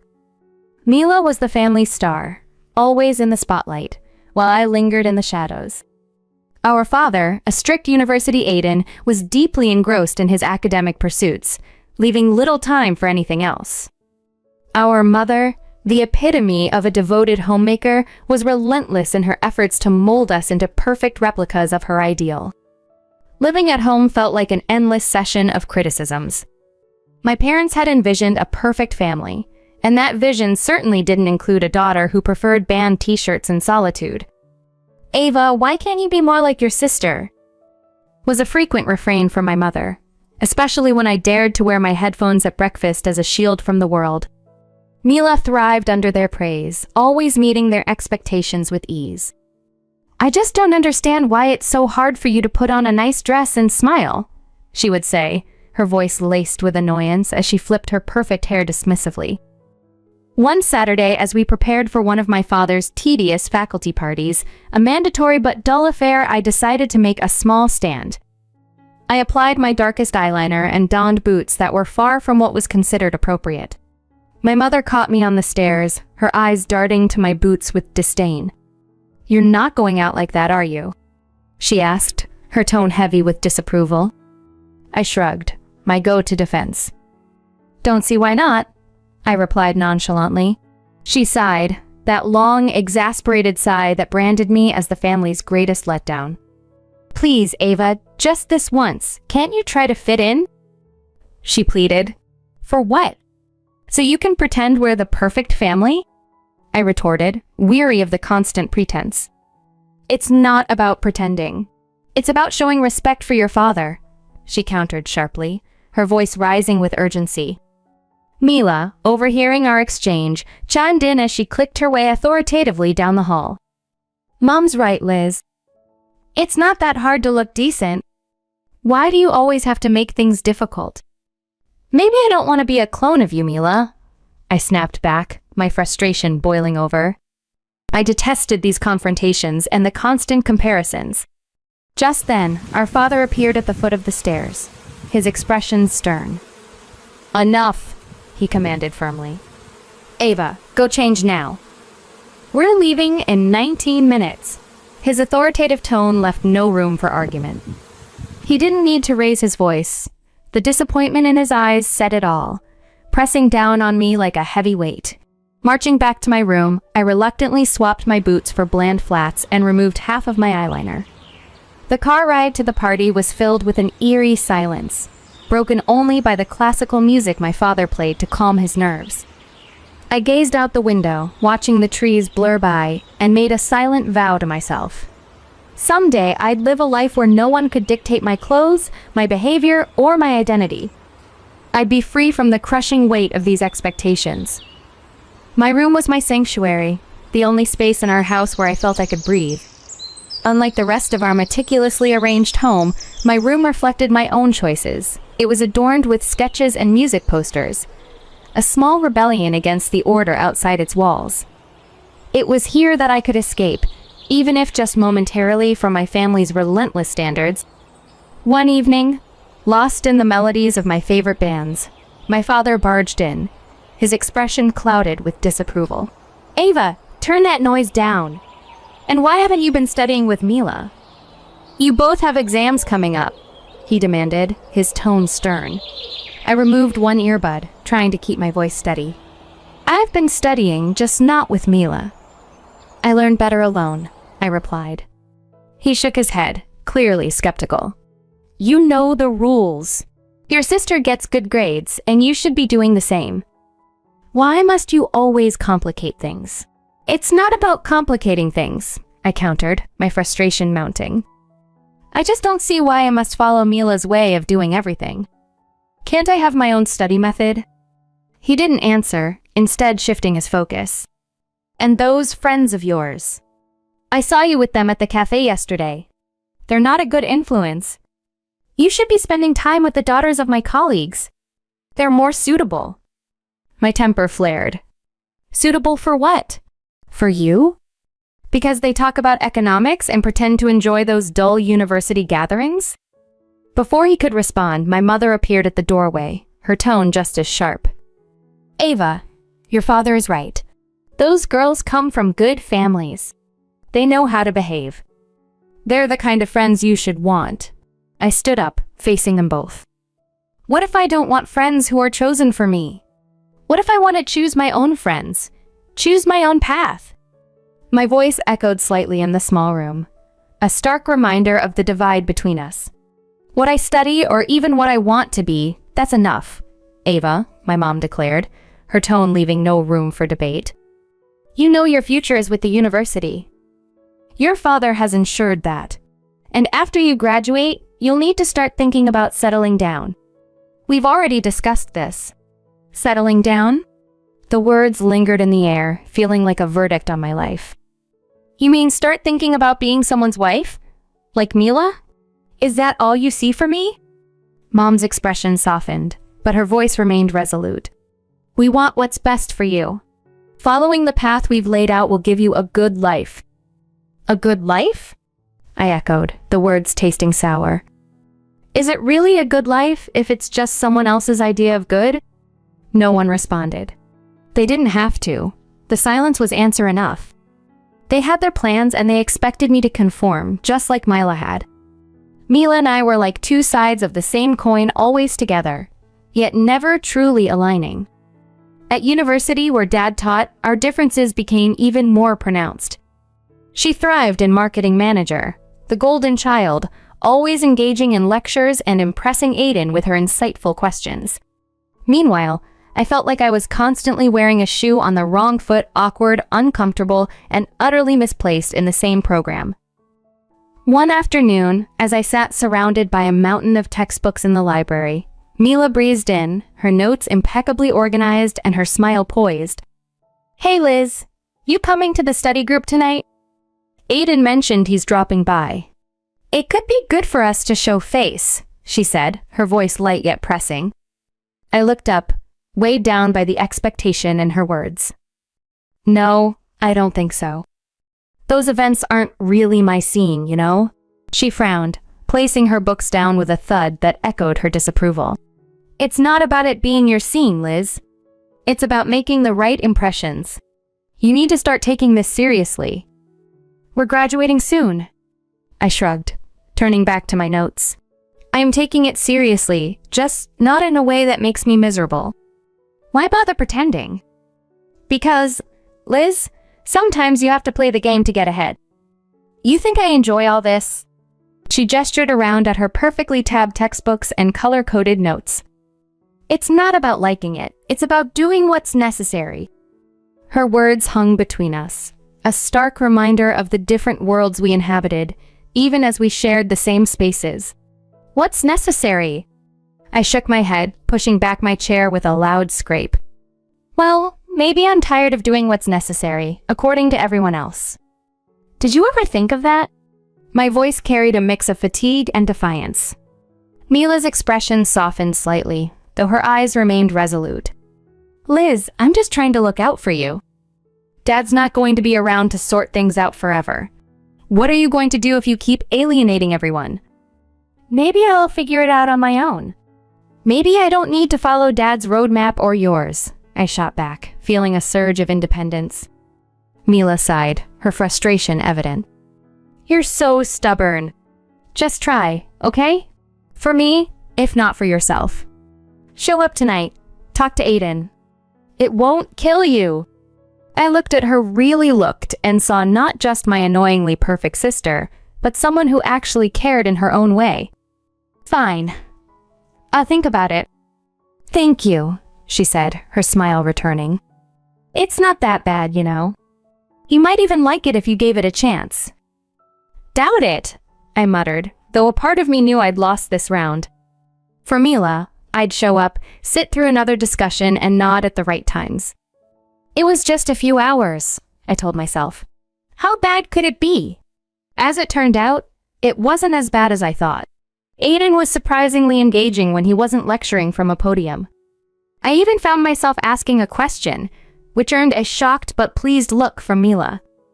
Later, as we walked back to our dorm, Mila nudged me. See? Not so terrible, right? That fragile peace didn't last long, however. In our last year, Mila introduced us to her fiancé, a lawyer 10 years her senior, well-established, and exactly what our parents had hoped for. Mom and Dad were thrilled, praising Mila for making such a smart match, and then immediately turned their expectant eyes on me. "Now, Ava, it's your turn to find someone suitable," Dad said one evening over dinner, his tone implying that my time was running out. Mom nodded enthusiastically, already planning my life as if it were another one of her well-organized home projects. "Think about your future, dear. Someone who can provide for you, who has a good standing." I remember staring at my plate, feeling the walls closing in. Mila's wedding was meticulously planned by Mom, from the bridesmaid dresses to the floral arrangements, showcasing her perfect vision of family prestige. After the wedding, Mom often visited Mila, doling out advice and ensuring her life played out just as she had orchestrated. Witnessing this, I knew one thing for certain. I needed to find my own way, far from the path they had set for me. I didn't want my life tailored by someone else's hands. One day, as I was walking down the street, lost in thoughts of escaping the life my parents envisioned for me, I heard the deep rumble of a motorcycle approaching. Curiosity drew me toward the sound, and that's when I saw him, Julian, with his leather jacket and carefree smile, pulling up beside me. "You look like you need a ride," he called over the roar of the engine, a playful twinkle in his eyes. I hesitated, glancing back towards the path home, then at his outstretched hand. What did I have to lose? "Sure, why not?" I replied, my voice a mix of nerves and excitement. Climbing onto the back of his bike, I felt a rush of adrenaline as we sped away. The wind whipped through my hair, and for the first time in a long time, I laughed a genuine, carefree laugh. Julian shouted something about showing me his world, and I held on tighter, not wanting the moment to end. We stopped at a diner frequented by bikers. Over burgers and fries, Julian told me about his life as a welding, his passion for bikes, and his love for the open road. It was so different from anything I was used to, raw and real. "Don't you get scared living like this?" I asked, my voice barely audible over the clatter of plates and chatter around us. "Scared? No, it's thrilling. You never know what's around the corner. Isn't that better than having everything planned out for you?" he replied, his eyes lighting up with each word. Over the next few weeks, we met secretly. Each ride on Julian's motorcycle pulled me further from the life I was supposed to live and closer to the life I wanted. The speed and adventure weren't just about the thrill, they were about feeling alive, feeling free. One evening, as we watched the sunset from a secluded overlook, Julian turned to me. "Ava, I don't just ride to escape. I ride to feel alive, to make every moment count. With you, every moment feels like it's worth something." I leaned into him, my heart beating fast. "I've never felt like this before. You make me feel free, Julian." He smiled, pulling me closer. "Then let's not go back to just existing. Let's live." 7 months with Julian felt like a lifetime of moments I'd always dreamed of. The day he proposed under the stars, with the gentle rumble of his bike in the background, my heart screamed yes before my mouth could form the word. It was perfect, except for one looming hurdle: my parents. I wrestled with the fear of introducing Julian to them. He was everything they disapproved of: his rough edges, his wild spirit, his simple yet content life as a welding. But love bolstered my courage, and I decided it was time they knew. The day I brought Julian home, he was dressed as usual, in his leather jacket and jeans. I could see the apprehension in his eyes, but he stood tall, ready to face whatever came our way. Julian wore a leather vest, black t-shirt, ripped jeans, and a bandana, unapologetically himself. As we walked up the driveway, I could already feel the weight of my parents' judgment. Inside, Mom's face went pale, her eyes wide with shock. "What in the world, Ava?" she gasped. Dad's reaction was harsher. "Who is this? And why is he dressed like a thug in our house?" I took a deep breath. "Mom, Dad, this is Julian. He's the man I love. We're getting married." Their silence was deafening. Dad turned to Julian, his voice dripping with disdain. "Married? What do you do for a living, young man? What are your qualifications? Julian, bless him, stood firm. I'm a welding. I took specialized courses after high school. I work hard and make an honest living. My parents' faces showed a mix of horror and disbelief. A welding, Ava? You can't be serious. Mom's voice wavered, her face pale. Dad's anger flared. You expect us to give our blessing to this? To throw away your future for a welding? I felt my resolve harden. Yes, because he makes me happy. Isn't that what should matter? But the life you'll lead, Mom started, her voice trembling. It will be the life I choose, I shot back, my voice gaining strength. Dad shook his head, his decision clear. We cannot and will not support this. If you choose him, don't expect to be a part of this family. The finality in his tone broke my heart, but not my decision. Julian squeezed my hand, giving me the strength to face them. Then I choose Julian. I choose us. I choose my happiness. Mom's eyes filled with tears, and Dad's jaw clenched tight. Walking away from my parents' house with Julian, my heart was a mess of emotions: pain, relief, excitement, and fear all mixed into one. The night air felt different, like each breath I took was a step further into a new life. We rode in silence for a while, the steady roar of the motorcycle beneath us the only sound. When we finally stopped at a small diner on the outskirts of town, Julian turned to me, his face serious. You sure about this, Ava? I mean, really sure. There's no going back after tonight, he said, his eyes searching mine for any hint of doubt. I nodded, squeezing his hand tightly. I've never been more sure of anything. Being with you feels right. It feels like home. Julian smiled, pulling me into a hug. Then let's make this our home. Together. As we sat in the diner, talking about our future, I realized that this was the life I wanted, unplanned, uncertain, but mine. It wasn't the life my parents had envisioned, but it was real and filled with possibilities. And that was enough for me. He smiled that reckless, charming smile that had won me over the first day we met. All right then, let's do it. Let's start our life together. Inside the diner, we found a quiet booth in the corner. The waitress brought over 3 coffees without asking, and we sat there, planning our next steps. So, what's first? I asked, stirring cream into my coffee and watching it swirl and blend. We'll need to find a place to stay, at least for a while, then maybe look for jobs. I have some buddies who can help us get started, Julian replied, his tone practical but optimistic. It's going to be tough, isn't it? I said, more as a statement than a question, as the reality of what we were doing began to sink in. Julian reached across the table, his hand covering mine. It might be, but we'll handle it together.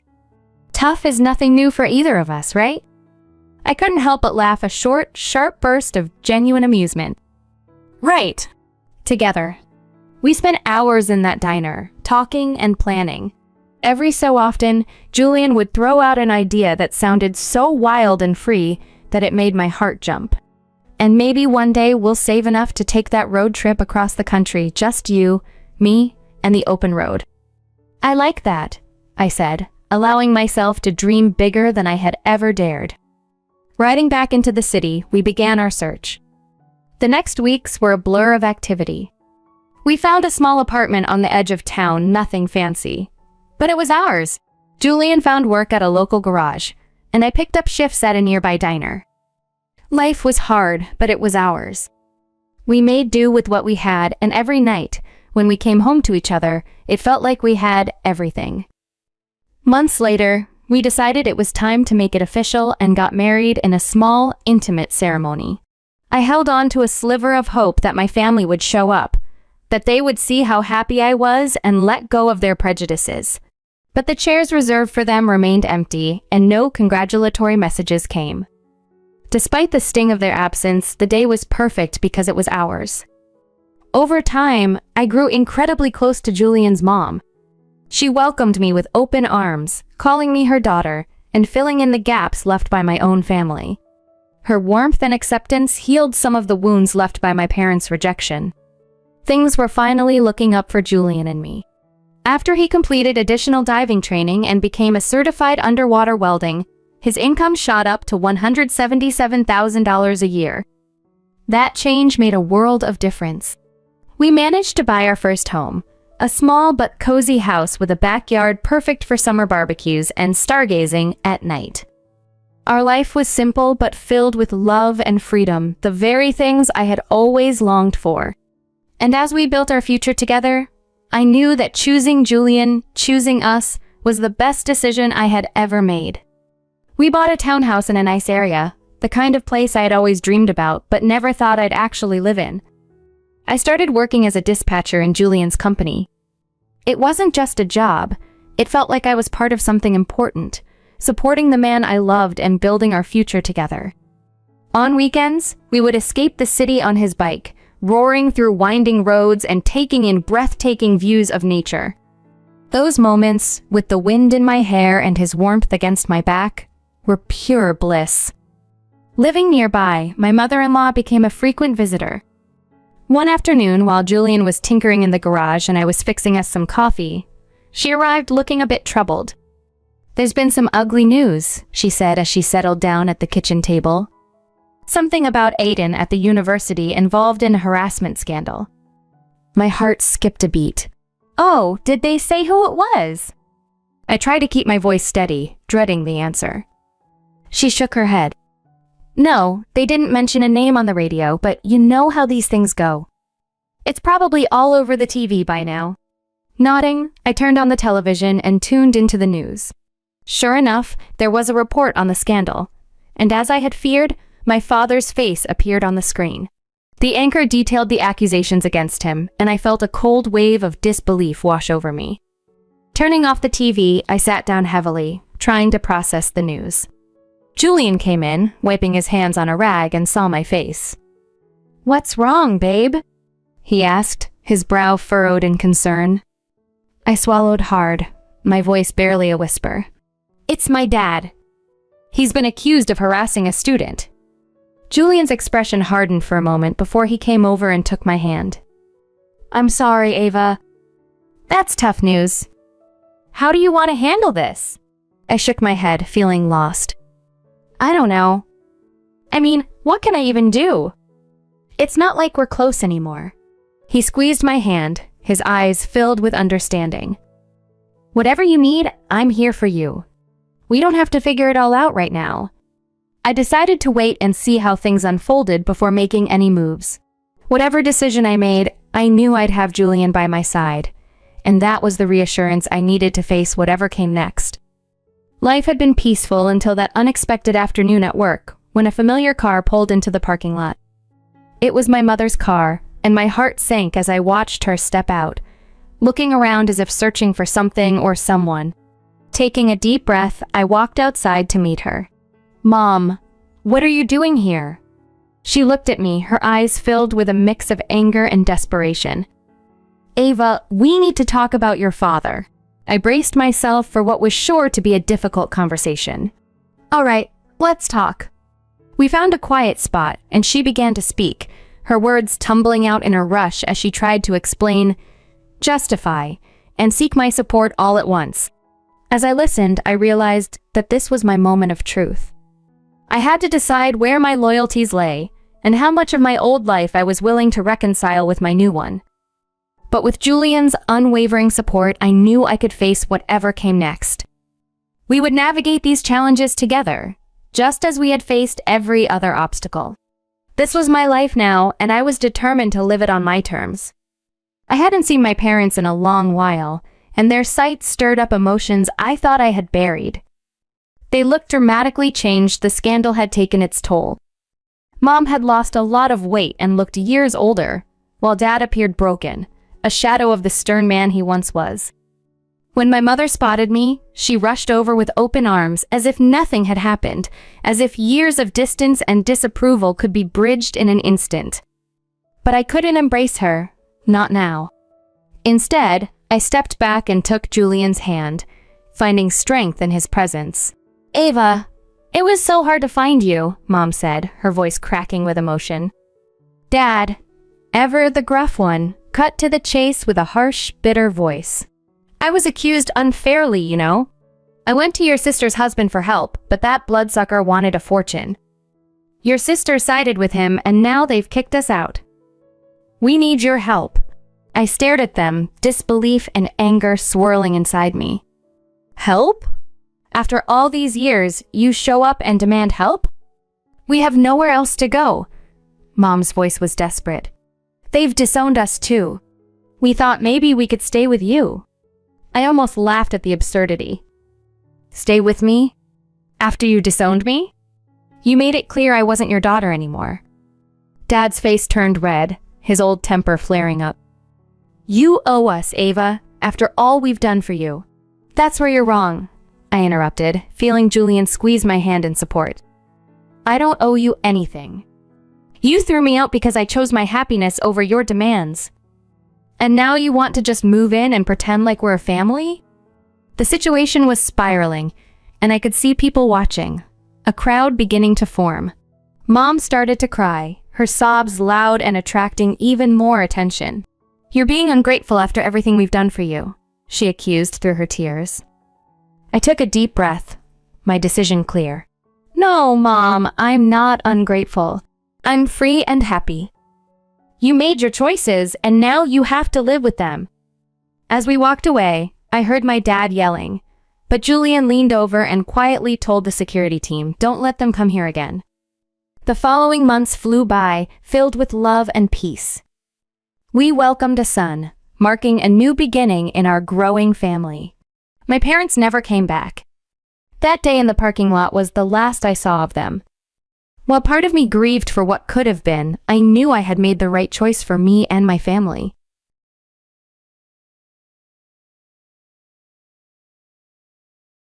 My name is Olivia, and at 26 years old, I just got married to Asher, who is 7 years older than me. But let's take a step back and revisit how Asher and I first crossed paths. It all began at one of those elegant garden parties our families were fond of organizing. I was 19, having just graduated from high school, and Asher was 22, already making waves at his father's company. I can still vividly recall Asher approaching me, a glass of champagne in his hand. Olivia, right? He asked, his voice effortlessly charming. I've heard quite a bit about you. I blushed, caught off guard, and managed to reply, and you're Asher. I've heard about you too. His laughter, warm and infectious, made my heart skip a beat. The evening unfolded with us chatting, laughing, and, unexpectedly, discovering a deep connection. That night, our parents saw the potential for more between us, and the seeds for our future together were sown.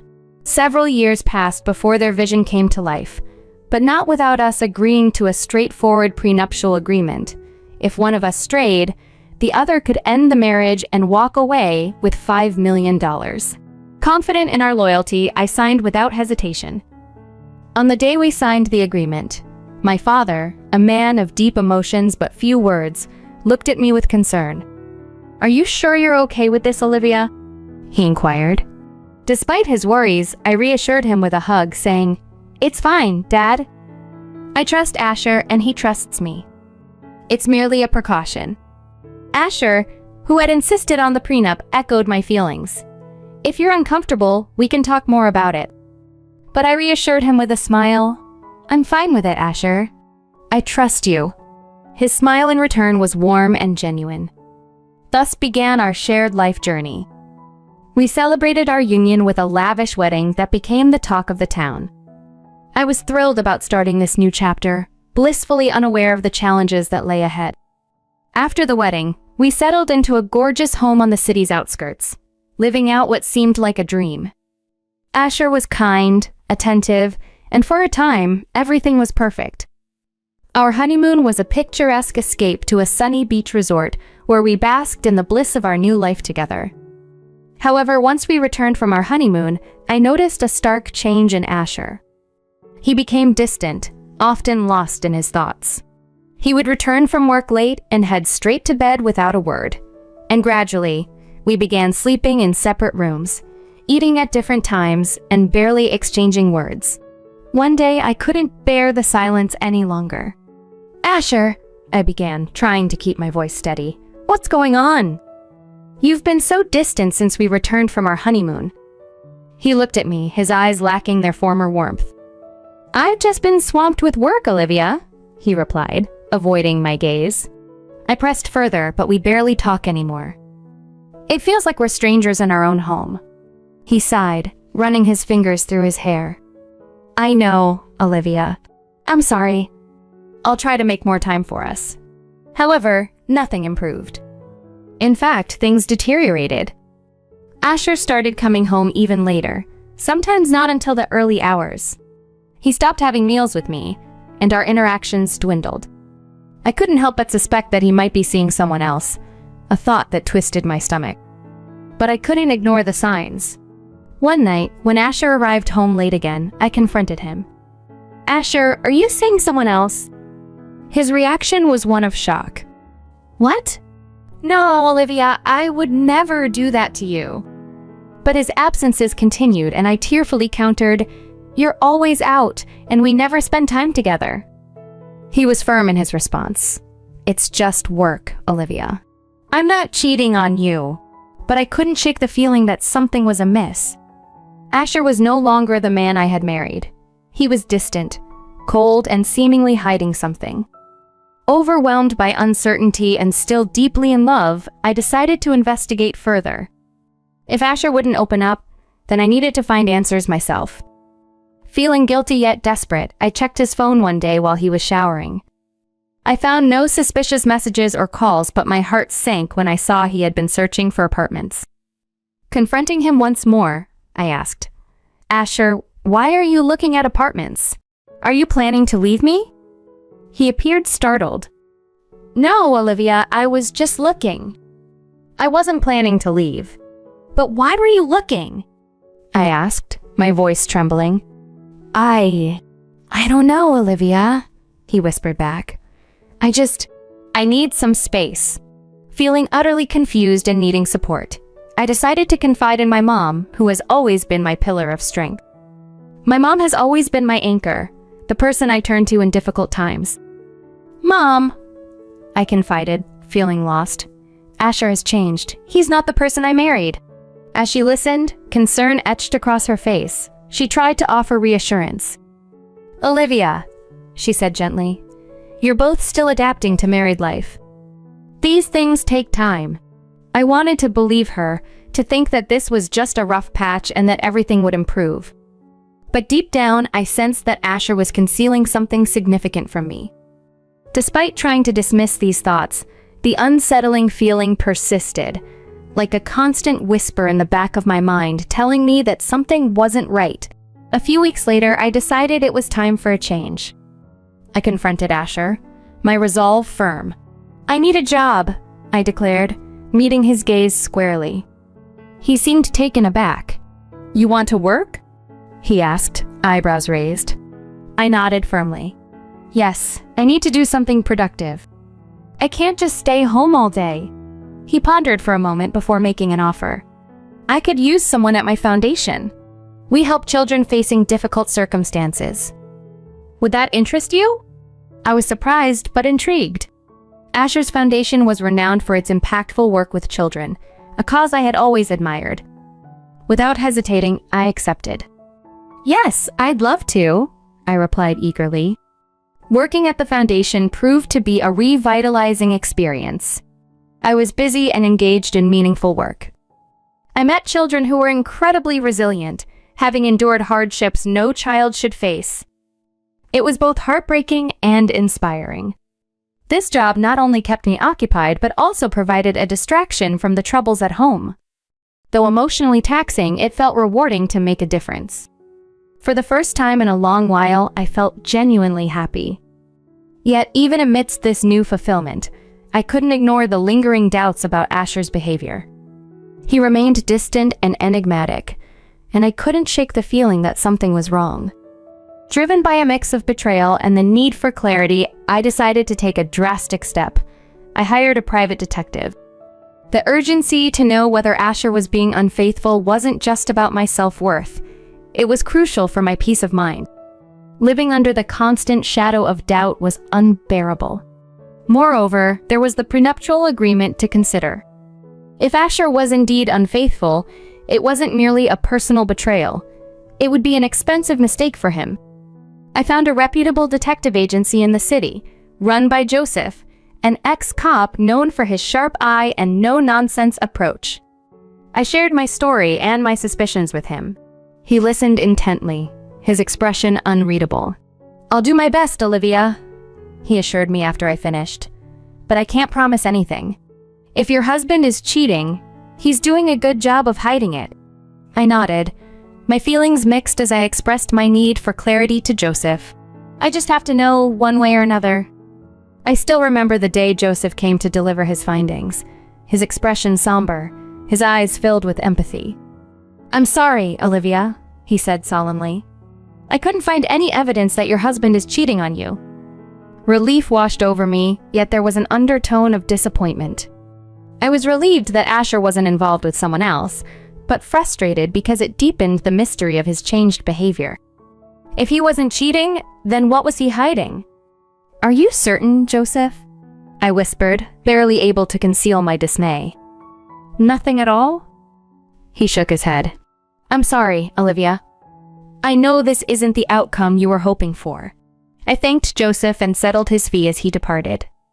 Left in his wake was a profound sense of loss. I was back to square one, with more questions than answers. Around this time, a new figure appeared at the charity where I worked. His name was Miles, the new guy, strikingly handsome with a charm that could illuminate any room. He was witty, sharp-minded, and funny, with an infectious sense of humor and the chiseled features of a movie star. In short, he was everything I could have imagined in an ideal partner. Yet, despite the attraction I felt, there was an unsettling feeling of unease. His arrival seemed too convenient, too perfect. The thought nagged at me. With the prenup hanging over my head, any misstep involving infidelity could cost me a staggering $5 million. Could Miles be a setup by Asher to test my fidelity? Driven by this suspicion, I decided to reach out to Joseph once again, asking him to delve into Miles's background and any potential links to Asher. Joseph agreed to take on the case.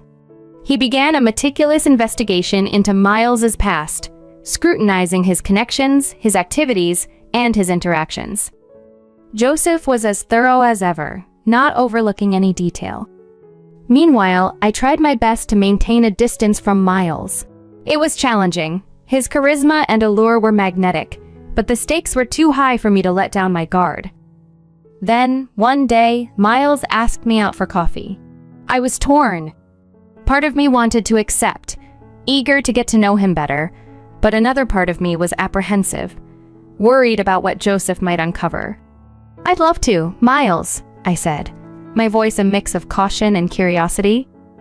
I managed to keep my voice steady, though it was a challenge. "I'm really busy right now, Miles. Maybe some other time?" Miles's smile faded a touch, reflecting his disappointment, but he didn't press further. "Sure, Olivia," he replied. "Some other time." A pang of guilt struck me as he walked away. What if Miles was genuinely nice? And here I was, letting my suspicions potentially ruin what could have been a good thing. But the risk was too high.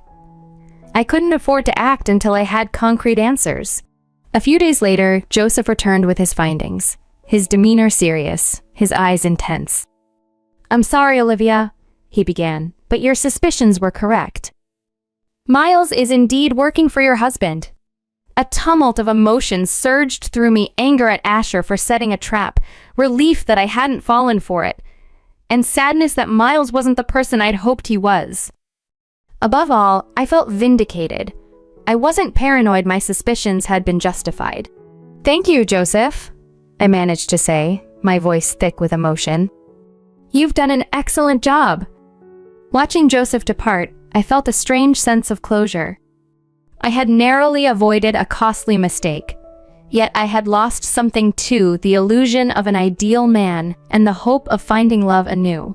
It was a difficult realization to accept, but I was determined not to let it defeat me. I was stronger than that and resolved to find happiness again, not with an ideal man, but with someone genuine and honest. Instead of confronting Miles immediately, I chose a different tactic. I decided to play along, to feign friendship while ensuring my actions remained entirely above reproach, giving Asher no grounds for accusations. Miles, mistaking my friendliness for interest, began to let his guard down, thinking he had charmed me. The irony was not lost on me, he was the one being played.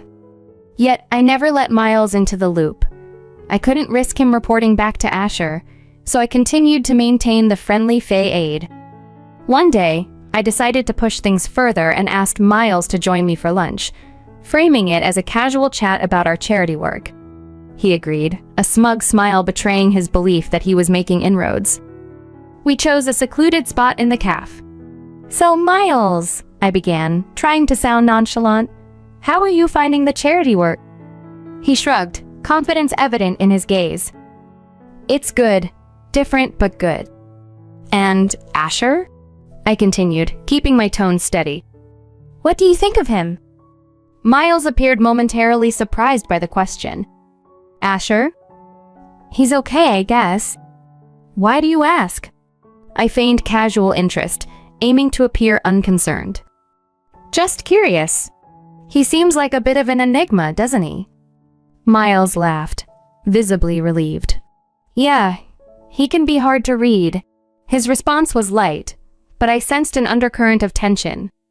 My plan was in motion, and every piece of information was a valuable addition to the complex puzzle of my marital life. We continued our conversations about work and life, keeping them light and neutral, ensuring I didn't give Miles any hint of my suspicions. In the following days, I maintained the charade, carefully balancing the line of friendliness without giving away my true intentions. It was a delicate dance, one I was committed to for the time being, always vigilant and never letting my guard down. One day, during one of our routine lunch meetings, Miles fixed me with a serious look, a marked change from his usual demeanor. "You know, I've been thinking," he said, his voice uneasy as he shifted in his seat. My stomach tightened, sensing what might be coming. "About," I prompted, raising an eyebrow, my nerves tingling with anticipation. "About us, about this thing we have going," he replied, his gaze hopeful yet filled with a certain discomfort. My heart skipped a beat. This was the moment I had been dreading yet preparing for. I forced a smile, masking my inner turmoil. "And what is it that we have, Miles?" I asked, maintaining my composure. He looked at me, his eyes filled with a tentative hope. "I think we have something special." Guilt gnawed at me as he spoke. Miles was falling right into the scenario I had orchestrated, but it felt far from a victory. It was necessary, yet it didn't bring any satisfaction. Nevertheless, I had to continue the act. "Yes, Miles," I whispered, my voice soft yet hollow. "We do have something special." With those words, the trap was set and the game intensified. But the cost was becoming increasingly apparent. At home, the atmosphere with Asher was frostier than ever. We exchanged only the briefest, coldest greetings before retreating to our respective corners. He spent most nights at his apartment, citing the convenience for his work commute as the reason.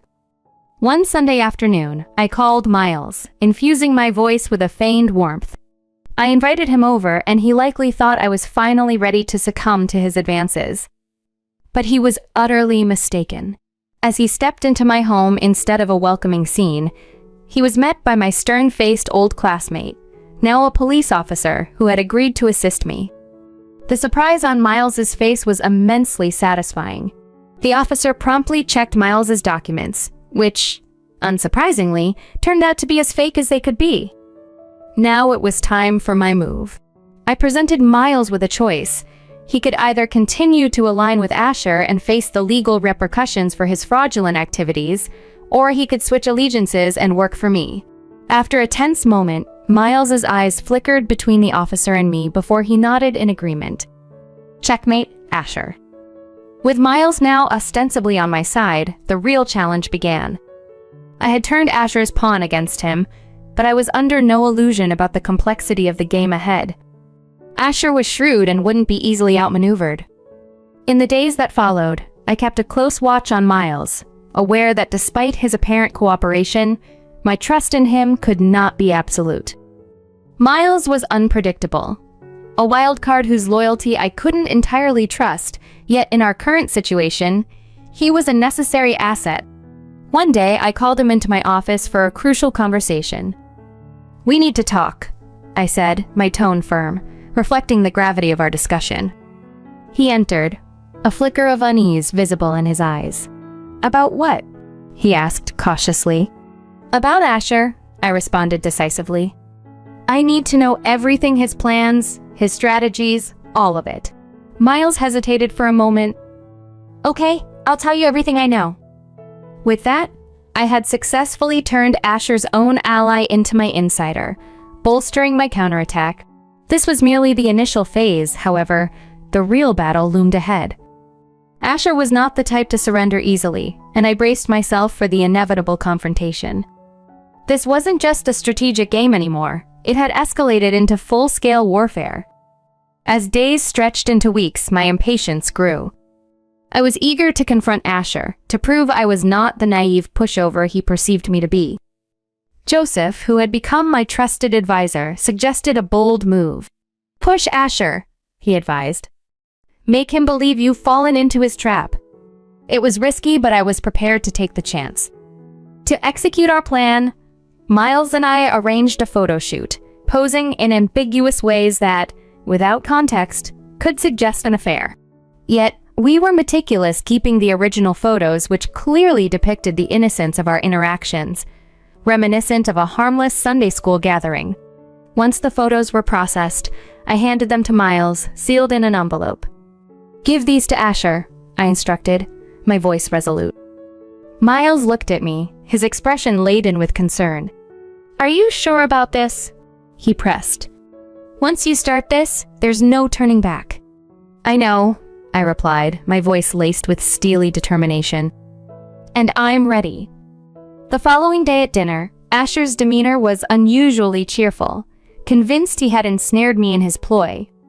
Yet he mentioned nothing directly, and I maintained my composure, unbothered. I knew the storm that was brewing and felt ready to face it.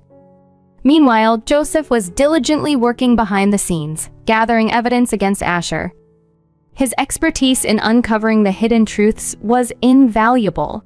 Finally, he called with promising news. "I've got him," he declared, his tone thick with triumph. "I've got all the proof of Asher's infidelity photos, videos, the whole lot." A surge of excitement coursed through me. "Good," I responded, a satisfied smile forming on my lips. "Let's bring him down." However, I chose not to confront Asher immediately. The timing had to be perfect, and I needed him to lower his guard completely before I made my final move. I was resolute in my strategy. I wanted Asher to believe he was on the verge of triumph, to witness the shock on his face when he realized he'd been thoroughly outplayed. So I bided my time, perfectly playing the role of the dutiful wife, patiently awaiting Asher's move. I was well prepared for what was to come, the clock ticking down to the pivotal family dinner, a showdown that I knew would be the ultimate test. The dinner was hosted at Asher's parents' mansion, an opulent residence that radiated the essence of old wealth. Asher played his part flawlessly, the perfect son and attentive husband. Yet I knew the facade would soon crumble, and everyone else would see the truth as well. We were about halfway through the meal when Asher cleared his throat and stood, a smug smile curling his lips. "I have something to say," he announced, his eyes locking onto mine. He dramatically pulled out a set of pictures of me with Miles and tossed them onto the table as if laying down a winning hand. "Proof," he declared triumphantly, "of my wife's infidelity." The room fell into a hushed silence. All eyes were on me. But I didn't flinch. Calm and collected, I stood to face him. "Yes," I responded, my voice steady and resolute. "I know this man, but he's not my lover. He's an actor, hired by you, Asher, to frame me." I pulled out my phone and hit play. Miles's voice filled the room, confessing to the entire scheme. Asher's smile faltered, his eyes widened in shock. But I wasn't finished. I produced my own set of photos and videos evidence of Asher's actual infidelities and scattered them across the table. "What about these, Asher?" I challenged, my tone icy. "Can you explain them?" Stammering, Asher tried to deny everything, but the evidence was overwhelming. His parents' expressions turned to stone. My parents, who had been silent up to now, erupted. "You ungrateful brat!" My father roared at Asher. "We trusted you with our daughter, and this is how you repay us?" Asher's mother burst into tears. "How could you, Asher?" she sobbed. "How could you do this to us, to her?" The aftermath was swift and decisive. We divorced, and Asher's parents, incensed by their son's deceit, dismissed him from their company. His reputation was ruined. Meanwhile, I walked away with $5 million in compensation, as stipulated by our prenuptial agreement. Now, Asher is jobless, desperately trying to rebuild his shattered life, while I am relishing my newfound freedom and peace. I enjoy the quiet, the tranquility of a life without Asher. I emerged victorious, not just surviving but thriving. I outmaneuvered him, outplayed him at his own game, and it feels not only good, it feels just right.